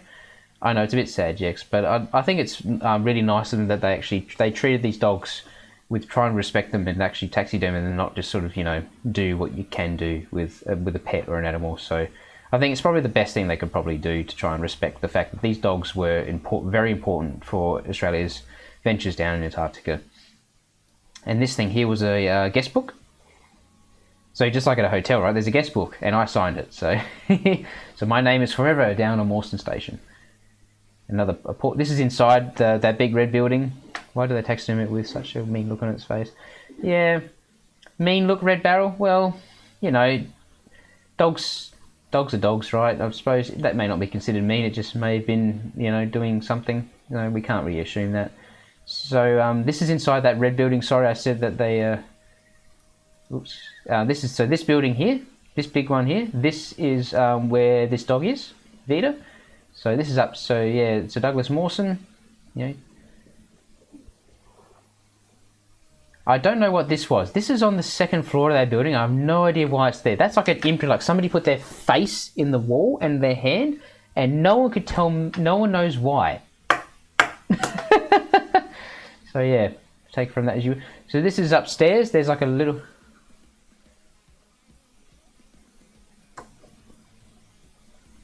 Sorry, Red Barrel. Hang on, mate. Here we go. Let's try and.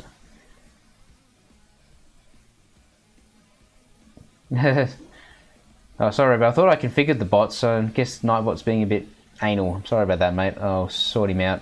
I did do testing, but Nightbot's still being a bit strict, so I apologise, mate. I will make sure if I ever decide to stream again, make sure Nightbot's not so mean. So this photo is the upper. It's like a bar. There's actually a bar in Antarctica, right? Classic Nightbot. Yeah, Nightbot. I tried to configure him as best I could, but him, her. Am I gendering a bot? Whatever. So this is just a chill out lounge in a bar area upstairs. So yeah, these are nice couches. You just sit there and look at the world go by. So this is a sign that used to be out in Morrison Station. It was out on West Arm. It's home. It's Morrison, and that's its actual GPS location. And of course, I had to get a photo next to it. So yeah, me. Okay, so these things.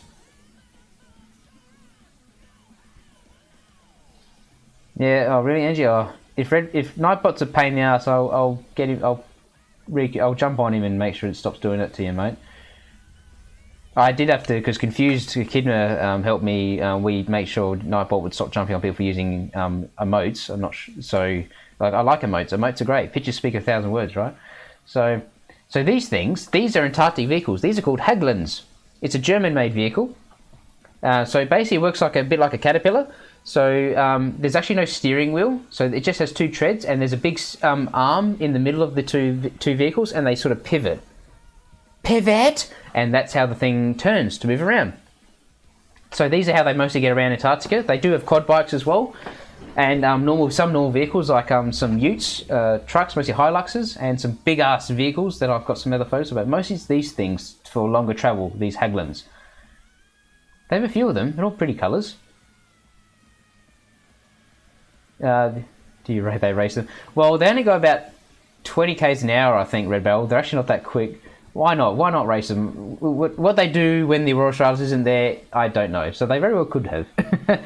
There's a lot of recreational stuff to do on the station to keep the guys occupied when they're not doing their actual work. So this is a music room, actually there. So there's amps, there's guitars, drums, keyboard. They can actually perform music there. Again, so they have heavy vehicles, tractors, cranes, diggers. I think the digger's obviously to move jam space. Yeah, it is, Jex. It is absolutely jam space. I can play drums myself. I so wanted to get on these drums, but I was on a quick little Binchona tour, so I couldn't really just jump on the drums. I thought, well, I'm there to explore Morrison Station, right? I know how to. I'm not there to play on drums as much as I can say I played on drums in Antarctica. So this is on the back of Horseshoe Harbour. Just looking back out at it, and then big tractors, the wharf. This is moss. As I said, there was no vegetation on Antarctica. There's actually very little vegetation in Antarctica, and this is largely it, moss. So all vegetation on Antarctica is protected, so you're not allowed to step on it, simply. So I'm told a very high percentage of all vegetation in Antarctica is around Morrison Station. It's crazy. This is the most vegetation you may see for kilometres down in Antarctica. So all this moss is protected because it's just so rare to have any vegetation down there. I know it's just moss is moss, right? But when you think of it, it's growing in an area that's so barren. It's quite impressive.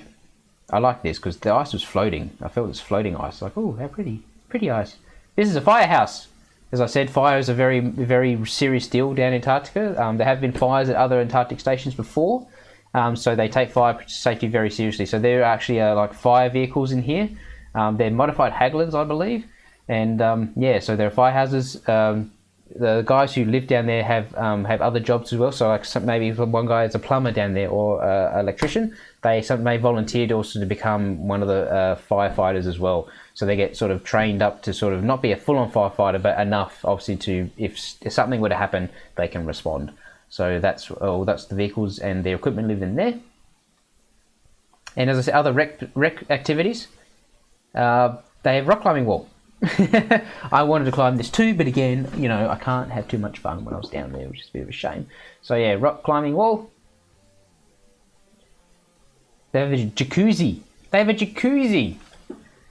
I wanted to go on that too, but yeah, jacuzzi, that was awesome. Yeah, more Antarctica. This is over the east arm now, so that's east arm out here, so that's the east side of the station.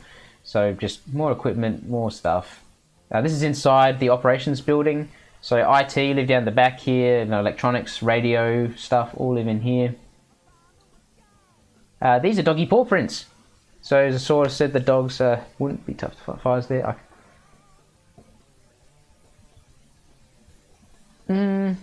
Well, they don't use seawater, Red Barrel. They do actually use the water they generate. So again, so it is a serious business. So they can't just stick a hose in the ocean. They do actually use water they generate for that.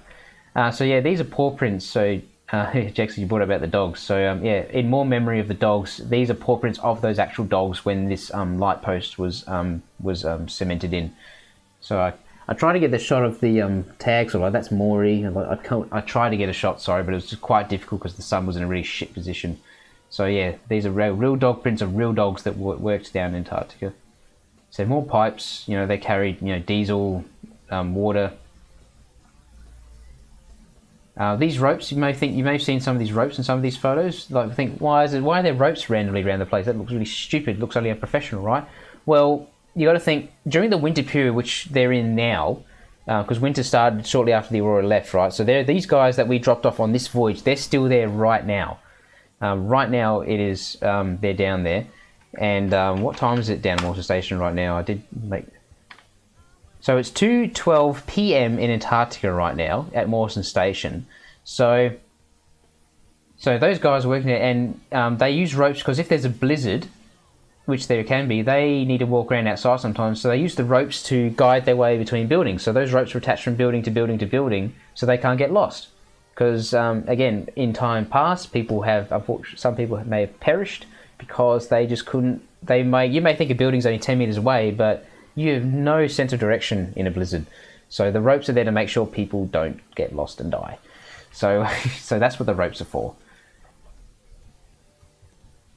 So yeah, so I just took a lot of shots around the place. Sorry for all sorts of angles. There's just stuff everywhere. That's the working turbine. The wind turbines actually have a very small. It's certainly a big white. It's just so white, Red Barrel. It's nuts how much it is. So that's the working wind turbine. It has a very small range of working operation. It has to be at least, what they say, 15 knots or 15 knots for it to spin. 20 knots is ideal. It has to be locked off at 35 and 35 knots.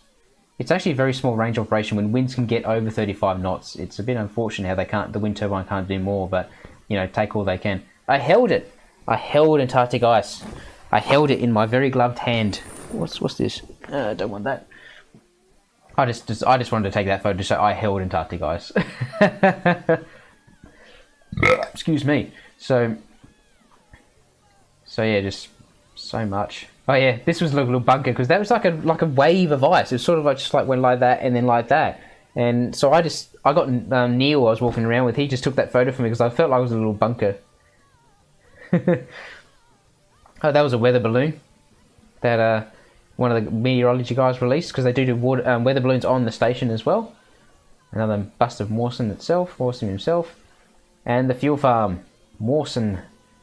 This picnic table is outside. I don't know why. I think they can use it for lunches if they felt to, the need to. Big ass flatbed with treads. This seal was in Horseshoe Harbour. This is a big Weddell seal.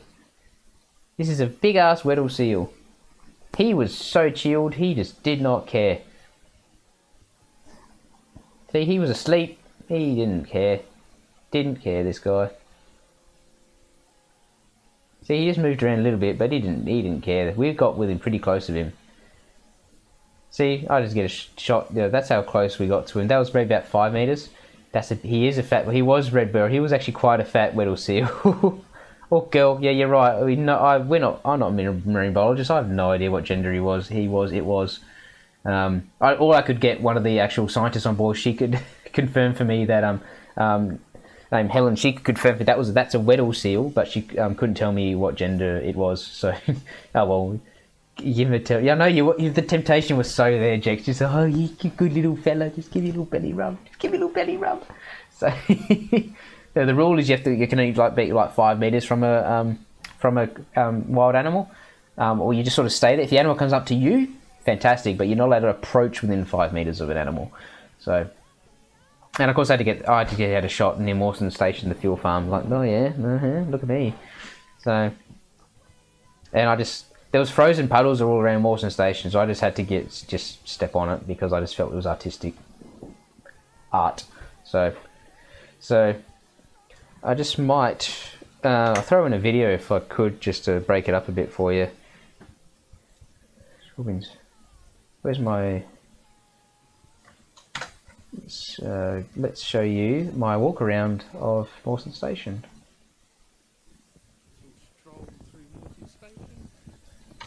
Oops, let's... and take... This is my walk around on Morrison Station. That's right. Stroll through Morrison Station.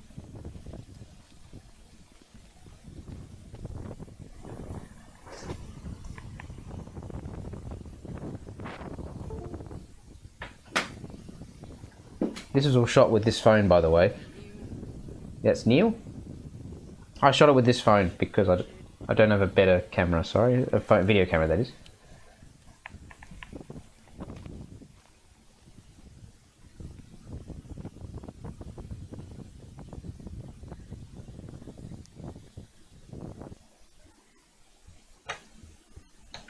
And that's that little walk around of Morrison Station for you.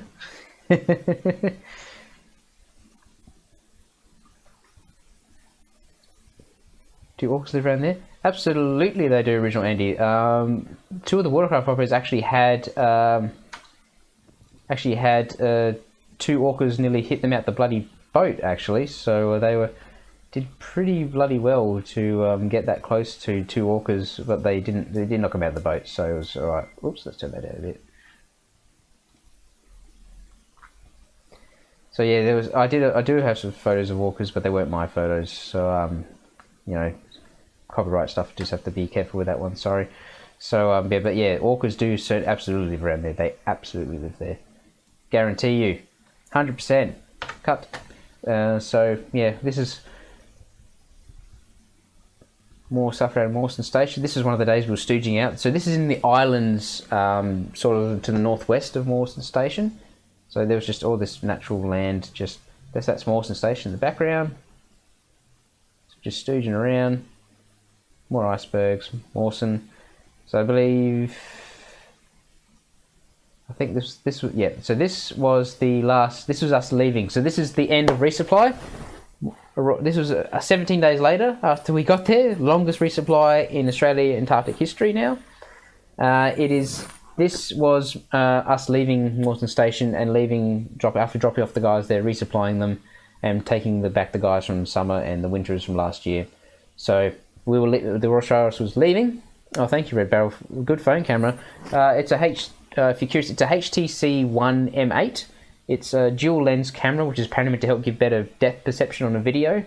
But yeah, so it's a 4-year-old phone, and yeah, but the photos, and some of the photos aren't half bad, and the videos are not half bad either, and the audio from the videos are not half bad either.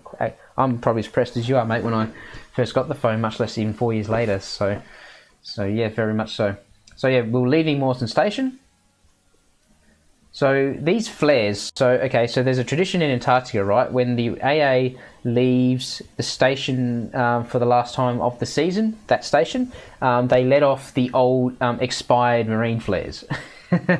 Sort of like a send-off, a very nice send-off. So that's what these are some guys standing on top of, sorry if I go back one, up here, they're on the top of West Arm. So they're shooting off flares, just sort of, send us on our way. And there was that, they're letting off another smoke flare there as well. Yeah, they're shooting off some flare, and the Aurora Australis blows its horn as well. And yeah, we left. So I love those other weird. Yeah, I know, Jack Spence. I was told that too. I thought it was a bit weird too, but it was expired. So they were expired flares. So I thought, hell, why not? I guess apparently so it's a tradition. So I was happy to observe it. You just see things you'd never see. So this is us leaving Morrison Station, so we're on our way back to Hobart, but before that we had to do something called collect a whale mooring, which is a big microphone underwater that records whale sound. So that was something we had to do on the way back as well. So this is just more icebergs leaving now. We're sort of getting into the open ocean again. Very choppy. So there were some big icebergs. So some of you thinking, these big icebergs, will they move anywhere else? Because these icebergs are so huge, they're actually grounded. They're actually they're actually jammed on the bottom of the ocean, so they're actually not going anywhere. Which I thought was a bit funny as well. So these things will never move from this location. Unless something extreme happens, of course, but I'm told as for right now, these icebergs will still be there right now. So they're just so big there. And to celebrate end of resupply, another tradition, decks as well, they do a barbecue. So we have a barbecue on the trawl deck, which is the back of the ship, which is where they would collect trawl and other stuff like that. So all these guys here and girls, we were all doing having just a barbecue. Just patties, sausages, bread, some salad, just a standard barbecue. So yeah, we're having a barbecue. So these are some of the watercraft operators, some of the crew, one of the arm guys. So yeah, we're just having a barbecue. So I don't have any other pictures of a barbecue because I was busy eating. Having a nice barbecue cooked on flames, which was really nice. So yeah, we're just hanging out on the trawl deck. And yeah, they did actually. So sorry, what I didn't mention, the Aurora Australis, she's a dry ship. Okay, there is no alcohol to be consumed on board. But unless it's a special occasion. So they did break out the alcohol for Australia Day, because we were down there for Australia Day. They broke out some tinnies. Broke out the tinnies, yeah. On Australia Day we had some palmies, and they broke them out today. This day for the barbecue they broke out some tins of beer as well. So for those who wanted to drink, they could have one or four. So yeah, that was always nice. Yeah, more icebergs. The Aurora Australis was passing through these icebergs, around them. Again, incredible shapes, incredible structure. Just the size of them was it just boggles the mind. Ice flows, pengies. I think who mentioned it before? I think it might be the original Andy. These were emperors. They have longer necks. They might be. I think these were emperor penguins. So they're the big guys. They're about 1 meter tall. So they will probably go up to your waist, which is quite interesting when you think it's a penguin, right? So yeah, more big one. Yeah, I know, Red Barrow. It's a bit, it's a bit again, it's really difficult to gauge. Sorry, but I think they were emperors because they're longer necks, and you might see the tinge of yellow under their cheeks there. So, I wish they would stand up. They're always zooming around their bellies, the lazy buggers. So, so yeah, big ice, more lovely icicles, just humongous pieces of ice. Just these were some of the biggest icebergs of the entire trip. I'd swear. We just humans felt so insignificant when you're in Antarctica, right? Just how the power of nature and all this stuff down there, and just like how extreme it is and things. You just think humans, how insignificant we are. Like some humans think, we're so awesome, but no, Mother Nature just got us beat. Like Antarctica will check you if you don't be careful. It is just so much powerful down there. Like this one. Oh, wrong side of the planet, mate. This isn't old Nessie. Wrong side of the country. The world even. As I said, they were doing science on the Aurora Australis, so they were not just doing like all those atmospheric testing from the arm guys. They were doing water testing and phytoplankton testing. So this setup here was testing for testing the ocean. It was unmanned. It was all automated. This one, this here. So this is me holding a container of water. So all this get up here, this was testing for phytoplankton in the ocean. It's part of. So what they do, scientists back at the AAD and in Australia, and I believe sometimes around the world, they ask for experiments to be performed on the ship or on the stations, and they ask then either volunteer scientists or actual scientists are on board to perform those experiments for them and to collect the data. And then that data is then fed back to that relative scientist or department or institution, be a uni or something like that. So this was part of this. So this phytoplankton one was done for a woman, I believe, at the AAD. So the watercraft operators mostly take care of this. But until I asked one of them, Nadia, one day, she said, "Hey, what have you been doing?" It's like, "Oh, it's doing this. Oh, do you mind if I have a look?" It's like, "Yeah, no worries." So she was helping me. So she just helped me, showed me what she was doing. So we were filling up this water container. And they pretty much, so they stick the water container in here, they use a vacuum pump and suck the water through this tube here, and it lines a little filter, and then they stick that filter into little filter there into a big container of liquid nitrogen and just snap freeze it, and they send that all back to the woman at the AD, and that's the testing. So yeah, look at me, science.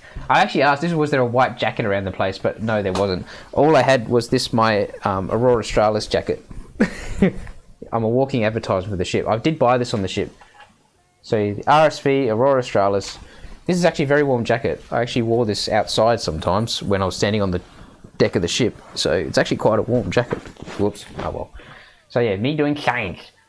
And then Nadia thought it'd be cool watching me shutting the door of that lab. So, big ass wheels on ships. Ka-chink! So yeah, this was. I'm sorry, some of the photos look a bit bad because that was shot with my Canon, my DSLR, and Nadia. She's not proficient with a DSLR camera, so I forgive her for that. So the photo's not half bad. I'm sorry to all of you as well.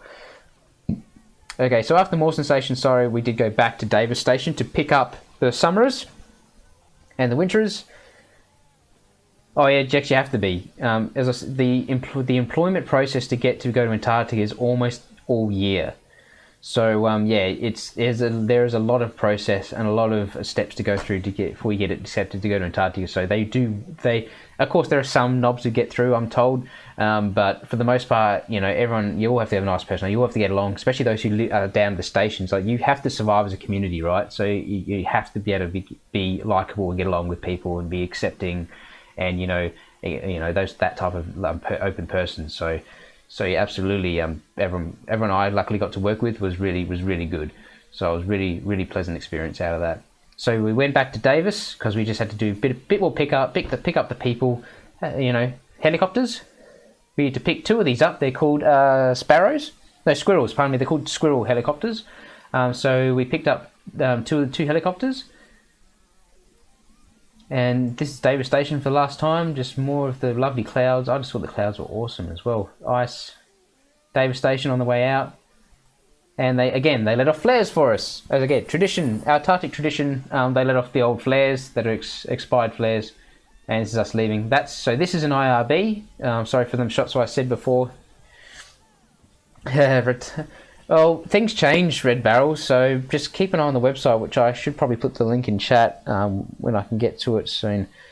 Well, we're talking about it. Let's just do it. Why not? I'll find the website for you, so that way...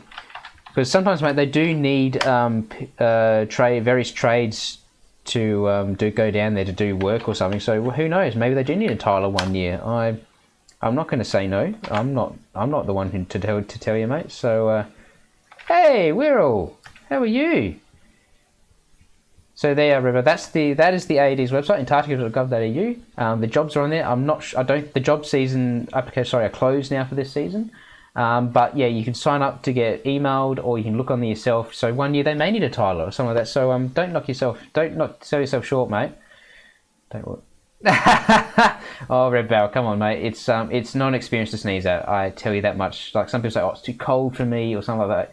You know, they take every precaution to make sure you are not cold. Like, you know, yes, it is a cold environment, but they make sure they give you the right gear to make sure you're not cold. So, you know, don't let that hold you back at all. So let's just go. Hey, I didn't do it. Oh, didn't do it. Hey, what are you doing to me? There we go. And hi, Will. Thanks for coming. You snuck on in there. Yeah, they're called squirrel helicopters. So. You've been lurking, Will. I dropped you a thank you before because thanks to you and Confused for those. They helped me a lot. He dropped in when I was doing some test streams. Your feedback was very helpful and appreciative. Thank you very much. So that helped to create what you see before you. It's literally I don't work when it. Oh, tiles literally don't work when it's that cold. Oh, okay, Rebel. Sorry. Well, again, I don't know, so that's fair enough, mate. So yeah.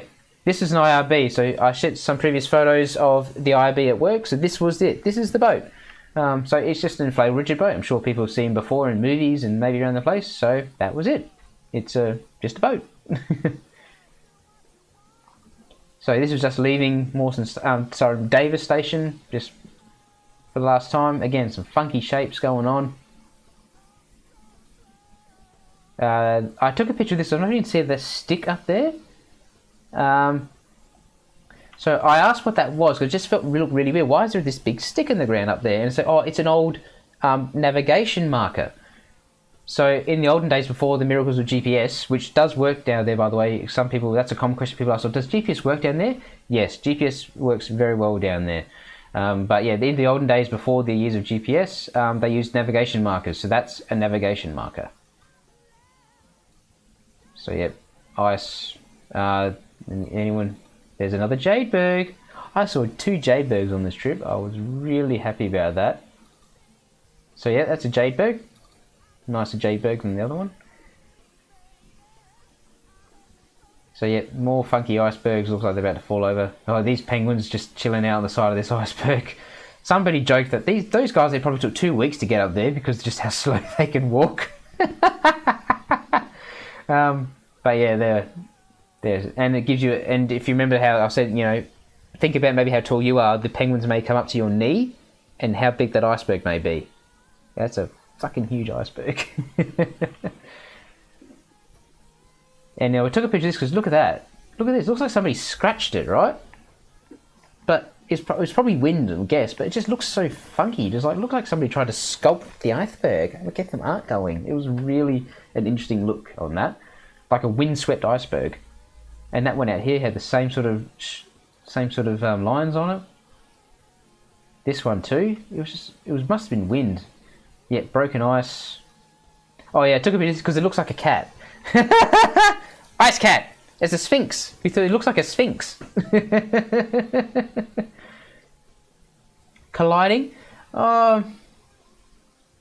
It looked, yeah, maybe Red Barrel. Again, no one told me exactly. We thought it was wind because the fineness of the scratches close to each other.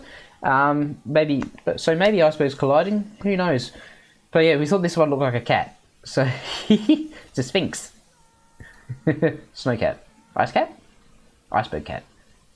So that was pretty funny. Yep. Yep. AA leaving.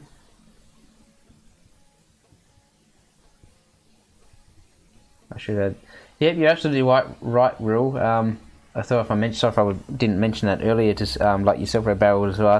Yeah, as I said, there are several ways to get down to Antarctica. Some free, some not. So yeah, Arts Fellowship, absolutely. There was a guy who went down. His name was Marty. He went down. I'm not sure, maybe who you think, if it's the same person. Will, it was, he did photography, so he wasn't paid for going there, but he was been given a commission to do photography for the AAD. So he was doing. Oh, was he? Dr. Cole's talking about it. Oh, there you go. How things happen. All your ducks in a row. So yeah, this was Aurora leaving for the last time. Fat ass icebergs all the way. Again, throw questions in there if you got them. This iceberg was huge, and we took photos because the water was actually crashing against this iceberg. It was actually crashing into it. It was just incredible how big it was just standing there. It was just crazy. This big lump there, just like, look at it. It looks like a building. I'm like, holy crap.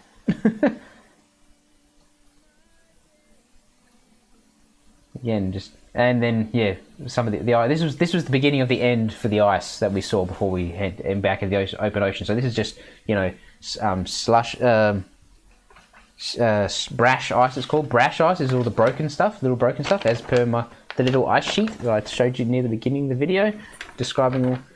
So you got, yeah, pancake ice, frazzle ice, all sorts of ice. It's all sorts of crazy names for ice, really. Like frazzle, Schruger, grease, nillers, pancakes, grey ice, first year, brash, fast ice, multi-year flows. Like, it's all sorts of proper names and stuff for ice.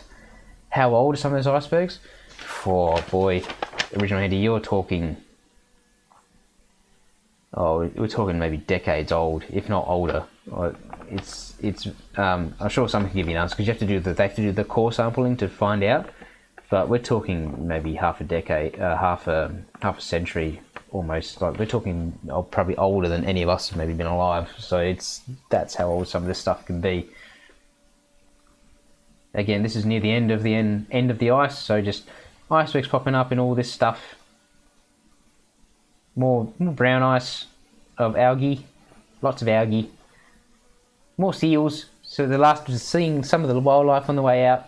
So I think some of this might have been a leopard seal. Leopard seal is actually the most aggressive seal species down there. They got the black head. Looks like a bit like a snake. So they're the more aggressive breed, I'm told. Just big ass icebergs everywhere. I think so yeah, that might have been a leopard. I'm not sure. It's a bit hard to tell at range. Sorry. That might have been a crab eater, I think. Yeah, Jackson. Yeah, they seals are carnivores, so but the leopards apparently are quite aggressive. Yeah, they're the ones that mostly go for the penguins, unfortunately. They're so mean. Birdies on the way out, burbs. I don't know what kind these were, some sort of petrel or snow petrel of some sort. So yeah, this is from the bridge. As I said near the beginning, we can hang out on the bow. So these are what these guys are doing.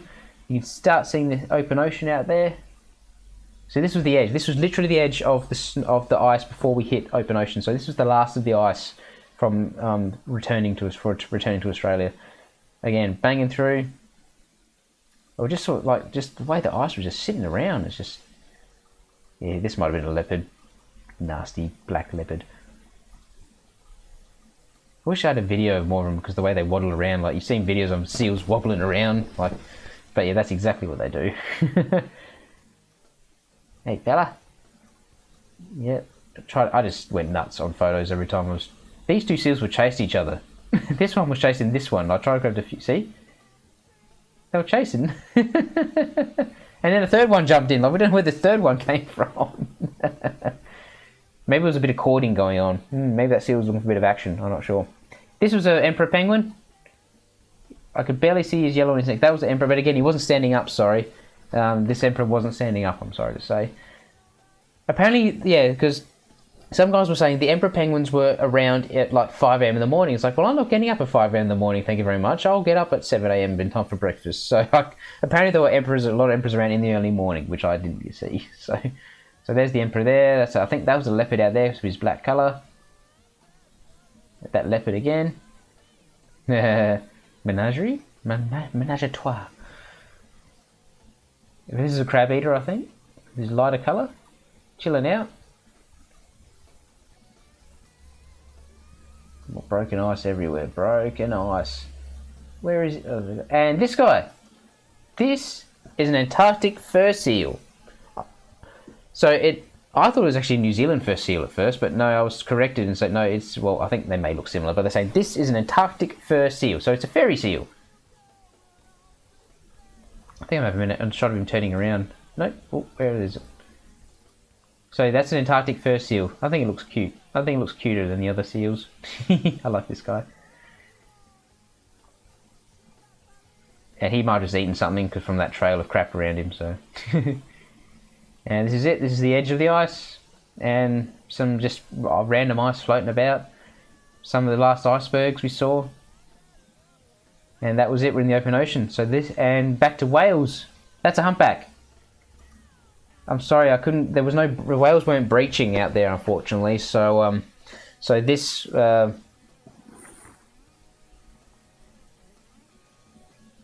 was a doggo on Viva's stream. Oh, there was somebody else's stream had a dog. So yeah, this is a humpback. So I'm not sure the delay on the stream. Sorry, I'm not sure if it's getting worse for you or not. Sorry, I do apologise if it is. I'm not familiar with Viva. I'm sorry. I'm trying to catch it. It's so hard to find out who's streaming, who's not, and just catch up with everything. My goodness me.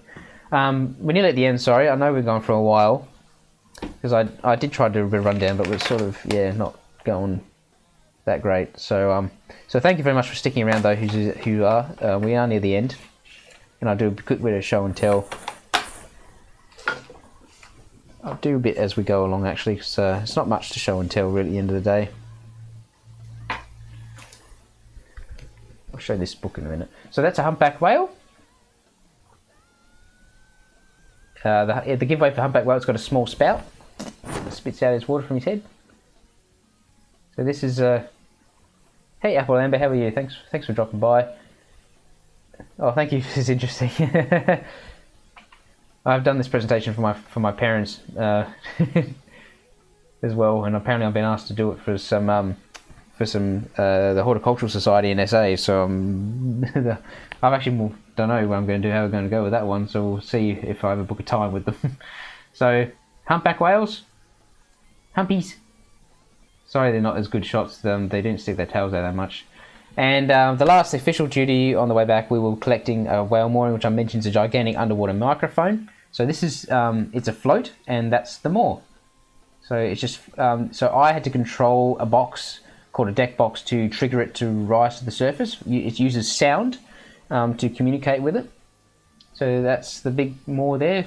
It's floating down along the side of the ship because it's about to be picked up by the crew. So this is them picking it up out of the ocean on the trawl deck. Oh, I don't know, Amber. It's just a bit hard because I have no it's a bit. Also, I can't see you guys, so it's just a bit. I'm trying to gauge with them about trying to gauge with you. Maybe I'm usually a bit more. I have talked in front of people before, just trying a bit more. A bit more of a more animated person when I'm talking, because I like to move around a bit and have more props and stuff. Which I'm trying to do. Like I'm trying to show you this book, which is a souvenir book from the AA, but I'll show you that in a moment. So this is the moor picked out of the ocean. So all the crew so only the crew do this part. It is an AAD thing, but the crew operate their ship, so it has to be. Then that's Fred. So Fred was the deputy voyage leader. She's a professional camerawoman. So she was shooting it in video because they wanted to document the whale mooring because they haven't done it before. So so this is a deck box. So this is a big fancy box. It talks to a transducer on the hull. So a transducer creates and receives sound at extreme distance at 11 gigahertz, I believe. So so you punch a special code, press the go button, and it sends a signal to the moor. It sends a signal back, and that's how you trigger it to rise off the ground or find out how far away it is. So I had to manage this, and that's the new moor. You pick it up. It was get it out of its box. So it's a brand new one. They lay it all out on the deck, and they throw it in the ocean. That's basically just chuck it out the back and let it sink to the bottom. So that's it. Oh, don't shoot that yet.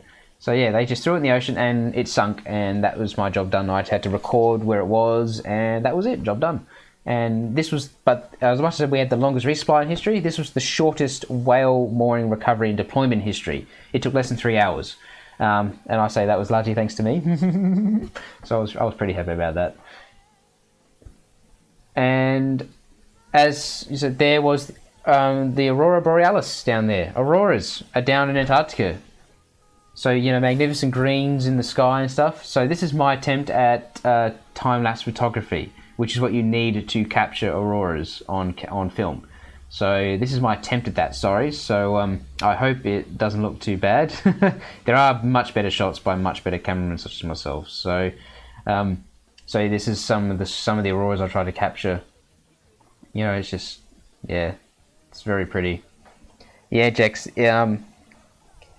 I actually nearly missed it. I actually saw them. This is a few days out of Hobart, and some of them were so big that they actually covered the sky. And I said, "Where's the aurora?" It's like, "You're looking at it." I'm like, "Holy shit!" They were just so big. It looked like it's just green everywhere, and but there were more accented areas like this. And green is the common color. That wasn't as good. See a bit of red here? Oh, it's behind me. Oh shit! Hang on.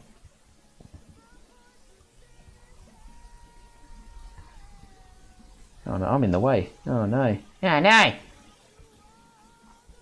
Oh, there's another, yeah, a bit of red there. There you go. You can see, yeah, Red Barrel. I've been told that by the locals who were on board with us in Tassie that yes, you can see them from Tasmania sometimes. If the atmospheric conditions are right, you can certainly see them. So red. Now, yeah, fun fact: red auroras are extremely rare. I saw a rare aurora. I just couldn't capture on film to the life. There was I saw some like waves of green and white and like this red spiral of just light occurring in the sky. It was magical to look at. It was just so amazing to see. And yeah, I tried my best to capture any red on camera, and it just looks absolutely fantastic. But yeah, sorry, my pictures just don't give it justice. So if you ever get the chance to look at auroras, the Borealis down south, by all means do it. Yeah. If you live in Tasmania, you know, you probably get a good view of them sometimes. And those of us who do not, I certainly would suggest you try. It's a great thing to behold. Bloody cold standing outside for that long, but it was worth it. I tried to capture the auroras. I tried. Okay. The last thing we did before we got back to Hobart, they do a charity auction. So basically, it means they very. Oh, yes, Red Barrel. So on the last thing we do a charity auction because the Aurora Australis is wrapped up with Camp Quality, a charity for kids. So so what they do, the guys on the station and the crew, they make a bunch of stuff to sell for charity to raise money for Camp Quality. So this is all stuff made out of stuff that's just on the station or the ship. So this is like wood that they found there, you know, twine. And this is something that I bought while I was from that auction. This is a bottle opener. So it's, crack a beer with this. And so this was made out of a piece of wood that was used for packing cargo down at Davis Station many years ago. So this is a piece of Antarctic cargo crate, and somebody turned it into a bottle opener. So yeah, that's what that is, and it's actually in one of these photos. So that's a real map from the Endeavour or the Intrepid. I can't remember which ship it was. It's a real Antarctic map. It's a real one. Even somebody's got a real coffee stain on it, and yeah, somebody knocked up a frame for it. This is all for sale. Because at this point everyone's got cashed up by the guys who we picked up. So this is a charity they held on a few days out. That's a rope mat. So that's a mat. That's a doormat. Somebody makes that out of rope. That's impressive. Some of the crew's like, oh, I could do that easy. He's like, fuck, mate, I couldn't do that to save my life. Like, that's amazing. The skill. This is a real guitar. That's a cigar box guitar. It works. It 100% works. Yeah, cigar box guitar made from recycled King Billy pine. It's fantastic. Looks so, yeah, it's fantastic. Somebody made clocks, pens. That's a beautiful picture one of the girls took of a Jade Berg, very Jade Berg, mind you. Somebody made this sort of overhead hanging this Aphrodite, the petrel. Somebody made this lamp. That mechanical parts all move. It was called the Krill Crusher because it crushes krill. So there it is. See one of these bits there. That's my bottle opener. I paid $80 for this. Somebody $80 for a bottle opener. Don't be stupid, Black Death. But no, it's all for good cause. It was all for camp quality. So yeah, I was fine. I was happy to spend $80 just to come walking away with a little bit of Antarctica with me. So that's why I did that. Yeah, that was really heavy. That key holder, you know, hammers, copper. I believe that was made out of real copper. That was called the Aurora Australis because it's just a tractor made out of parts. Real postcards. I'll try to throw the show and tell in here as well. There are real postcards you can get, real Antarctica postcards. So I'll just show back to me for a sec. Oh shit. These are real Antarctica postcards with the Morrison Station stamp. That's the official stamp of Morrison Station. They're not official, like you can get it put in your passport. But apparently some Border Patrol agents frown on it. So I didn't want to risk it upsetting anyone, so I just got them on some postcards. So I got some stamps as well, Antarctica stamps. More lots of postcards. And that's what I did. So that's another one there. That's a medallion as well. Somebody sketched. That's some pencils. Lead pencil sketchings. Amazing work it was. These rope balls I like. Oh, sorry. Sorry. Now, Red Barrel, no worries, mate. I do too soon. I was near the end. Thanks for sticking by as much as you had, mate. I will, as I said, I'll put the link in the Facebook group, and in my feed on the Twitch channel to YouTube. I'll upload it so people can watch it and you can see the rest of yourself, mate. No problem. Thank you very much for staying around as long as you have. So yeah, inks, pencil sketchings, rope balls. These were cool, these rope balls. I wanted these, but I just realised, like, what the fuck would I do with them? Oh, the IRB became a sun lounge. So that's the watercraft coordinator. He was so chill bloke. Oh no, sorry, that was the watercraft coordinator. The guy in the red hat down there. These other guys were watercraft operators. So these are the ones who drive the boats. All good guys. I mostly hang out with them during my time down there because I was like, I had no other like team to work with, so I just sort of hang out with them. They got me involved with stuff. It was really, really nice. And these are the squirrels. These are the squirrels. So this is on the way into Hobart. We're in the Derwent River, I believe, at this stage. So coming up, alongside Tasmania. So these are the squirrels packed away. I wish I couldn't get to fly in these. Didn't get to. That's alright. Yeah, and people familiar from Hobart or Tasmania, yep. So just take some shots up at some edges of Hobart there. It was very nice coming and seeing Australia again after 2 months, I tell you. And I actually got sunburnt. I was out on the back deck of the Aurora for so long, I got sunburnt. And what is this? Where'd this photo come from? So now you get worried about where the hell are some of my own photos coming from.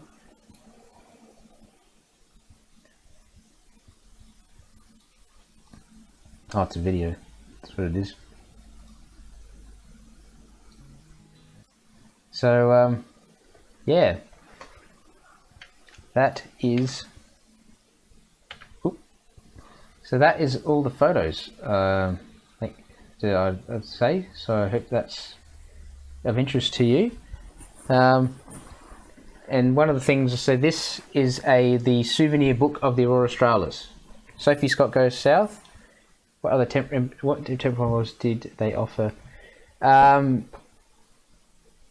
It's a bunch of things, Bajago. It's not just IT. Like I said, there was a crane driver that came with us because he needed to drive a crane to help lift the broken wind turbine. There's infantry officers. It's on that link if I posted it back in chat. Do I still have it in chat? There we go. Yeah, there's a bunch of jobs there. You know, they need chefs, just all sorts of need trades, scientists, assistants, just some admin staff, just a bunch of stuff, mate. If there's anything that you think you might be able to fulfill in there, by all means. And I think it does change season to season depending on what they require. So so by all means, absolutely look through it and see if there's anything you think you might be able to do. So yeah, this is the souvenir book. Sophie Scott Goes South. This is a real girl, Sophie Scott. She went down to Antarctica, and it just basically outlined her whole experience going down there. The reason I bought it was not just because of having a piece of the Aurora with me, but then I got the official Aurora Australis stamp. That there. Again, I could have had that put in my passport, but again, Border Patrol, my customs might get upset about it. So I just bought the whole book. It does outline the Aurora Australis ran aground in 2012. It tells you the story of that. So yeah, now I have it because I think it's good that I have it, because the Aurora Australis is not going to be around after 2 years. So that's a bit of Antarctica history right there. So so how about we finish out? How about I'll show you just a few little videos, and then we'll call it, because I want to get some dinner, and the AFL's on. So I do like a bit of AFL footy ball. So how about we watch some videos?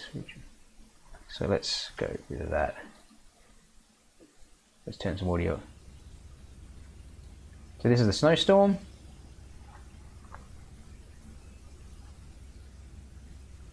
Yeah, Jack Spence, they're decommissioning the Aurora Australis, because the Aurora is going to be 30 years old come in 2020. So, and she's 28 years old now. So yeah, it's being replaced by a new ship called the Naina, and yeah, so she's going to be decommissioned, and a bit of Australian history will go. Just yeah, so that thing there, sorry, we didn't point out, this little boat, see this little boat hidden in here? That's called the Aurora Australis 2. That's the Aurora Australis' launch. So it's just a little boat used to do whatever the ship sees fit. And that's the big 25-ton crane that lifts basically nearly anything. There's the jet barge put to sleep, sitting on the ship. All the containers were full of the gear that we dropped off. Sorry, I'll show you a bunch. Okay, this is an ice breaking photo. Well, not ice breaking, but ice ramming. So I'll turn it down a little bit for you. Hear Helen there in the background.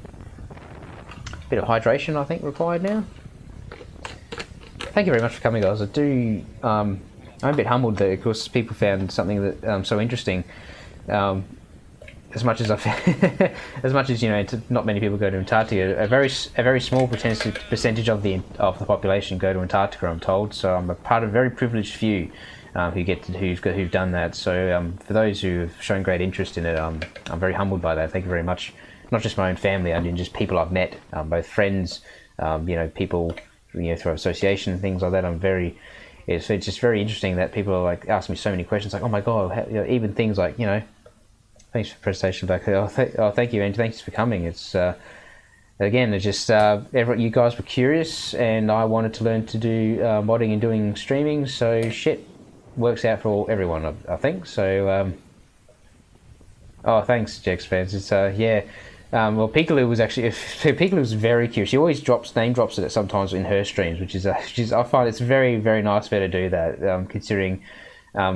Yeah, just because I'm just not used to that sort of thing. So, and I'm just very sad that she's obviously on holiday at the moment, and she's not here to see this. So, she might give me a bit of flack for that. So I've got to give her the link, so I'll never hear the end of it from her, because Piggly and I just have a professional relationship, because she's a travel agent, and I've asked her for help on occasion. So that's how we have that bit of relationship going. That's why she probably remembers me.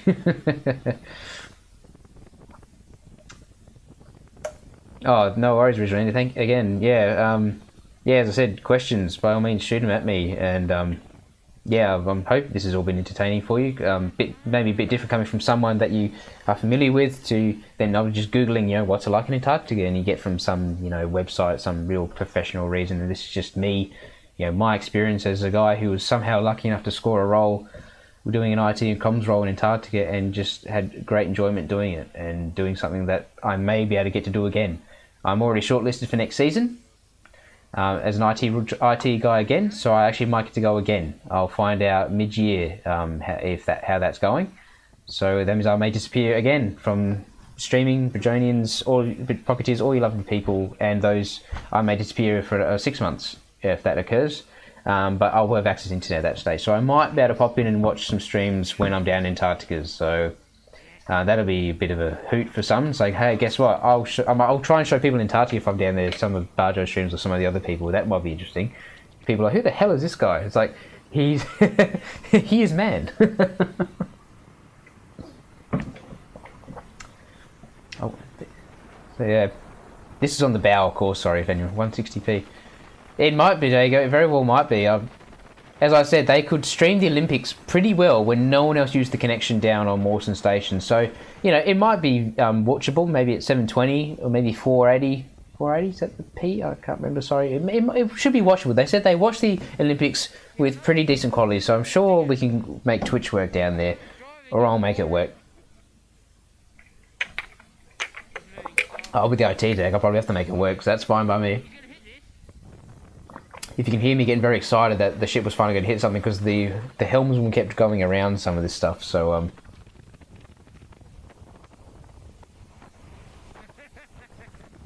how's the ping, Bajago? Probably terrible. It's satellite connection, so you're probably looking at probably 1,000 milliseconds. So, yeah, so that's at a guess. Sorry, but web browsing was quite, you know, replicatable down back in Australia. So, because I did a bit of banking when I was down there.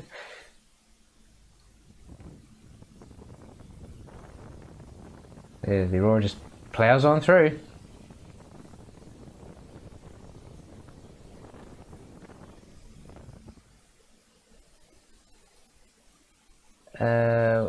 Oh, this is the video. Let's just listen. This was the Iceberg Alley with the great music playing that night. Can we just appreciate that for a moment? Just this moment in time that you can share with me that I had down there.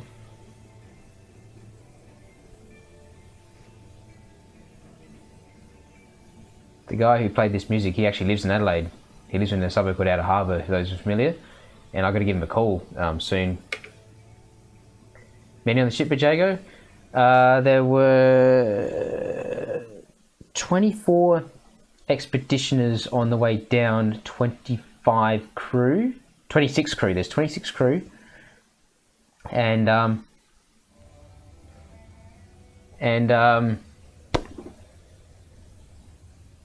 so we had one to a cabin, and on the way back, it's still the 26 crew, and we had it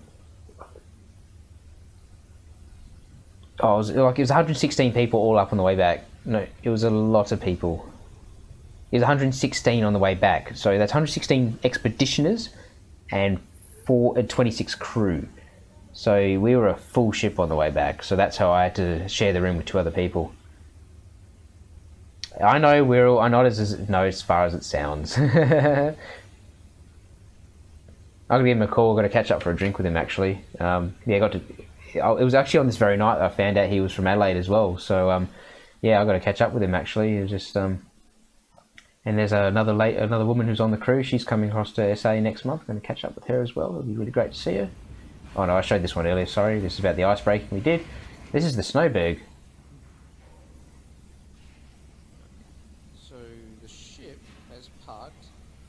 Iceberg. It's a Snowberg, sorry, I said Iceberg in the video, it's a Snowberg.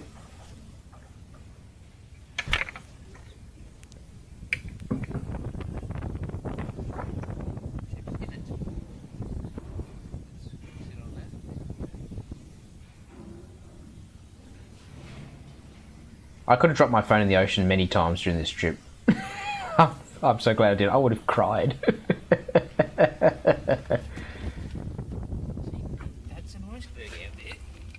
It's a Snowberg, you idiot. Oh yeah, it's me. I shot this video.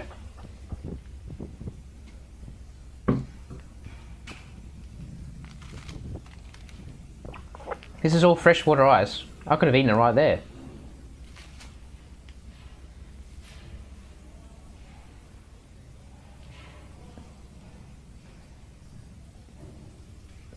Yes, again, this was a shot with my phone, the HTC One M8. I want to upgrade my DSLR camera body to like a Canon 5D or something, because that should give me some superior quality and HD video abilities. Oh, sorry, the wind does flood the microphone on the phone very easily though. Which I couldn't tell because there's no levels, there's no audio monitoring on. Oh, don't give me that, Jex Pants. Don't give me that. Don't give me a Nikon. I was told by a professional camo many years ago with Canon, and I do like the Canon. The way it feels in my hand, I do like the Canon. So don't be like that.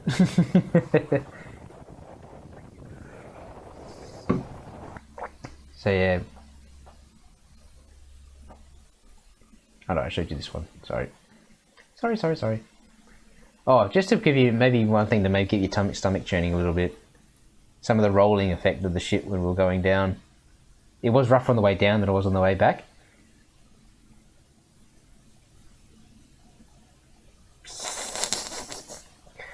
That makes my stomach churn just looking at it. Oh God, I got seasick on the way down. If anyone asks, I did get seasick. I didn't go vommy everywhere, but I certainly got ill. I felt very ill. But thanks to the magic of medical science, a product called Avamine, which people are probably aware of, is an antihistamine. It's also an anti-seasick tablet. I was right as rain.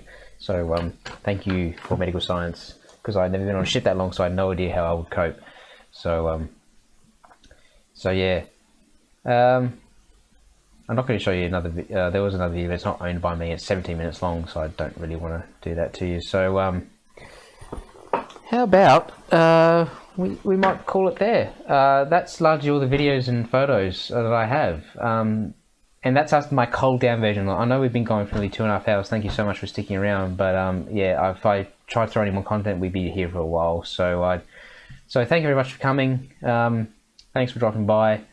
I really appreciate that. I really am humbled that those of you asked were very curious about my time away from the group community, and my family and friends were also very curious. So yes, and it's been really good. So thank you very much. And I need to thank, yeah, thanks, Jex. Yeah, I'm not going to jump into a game or anything stream now. I want to watch the football. I want to have something to eat. So thank you very much for coming by. As I promised to people who've come by and those who are here who've missed parts of it.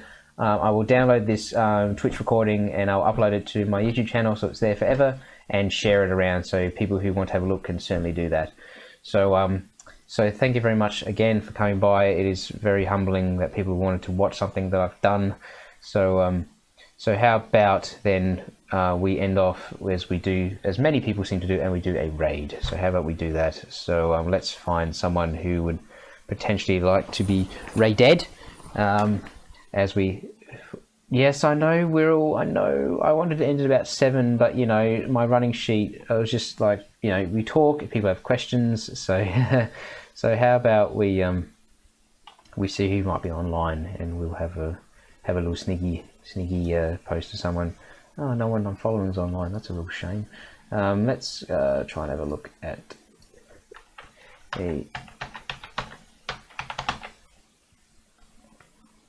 Let's have a look who's online. Let's have a look.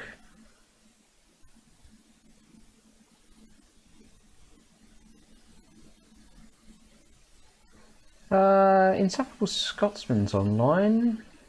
What's he doing?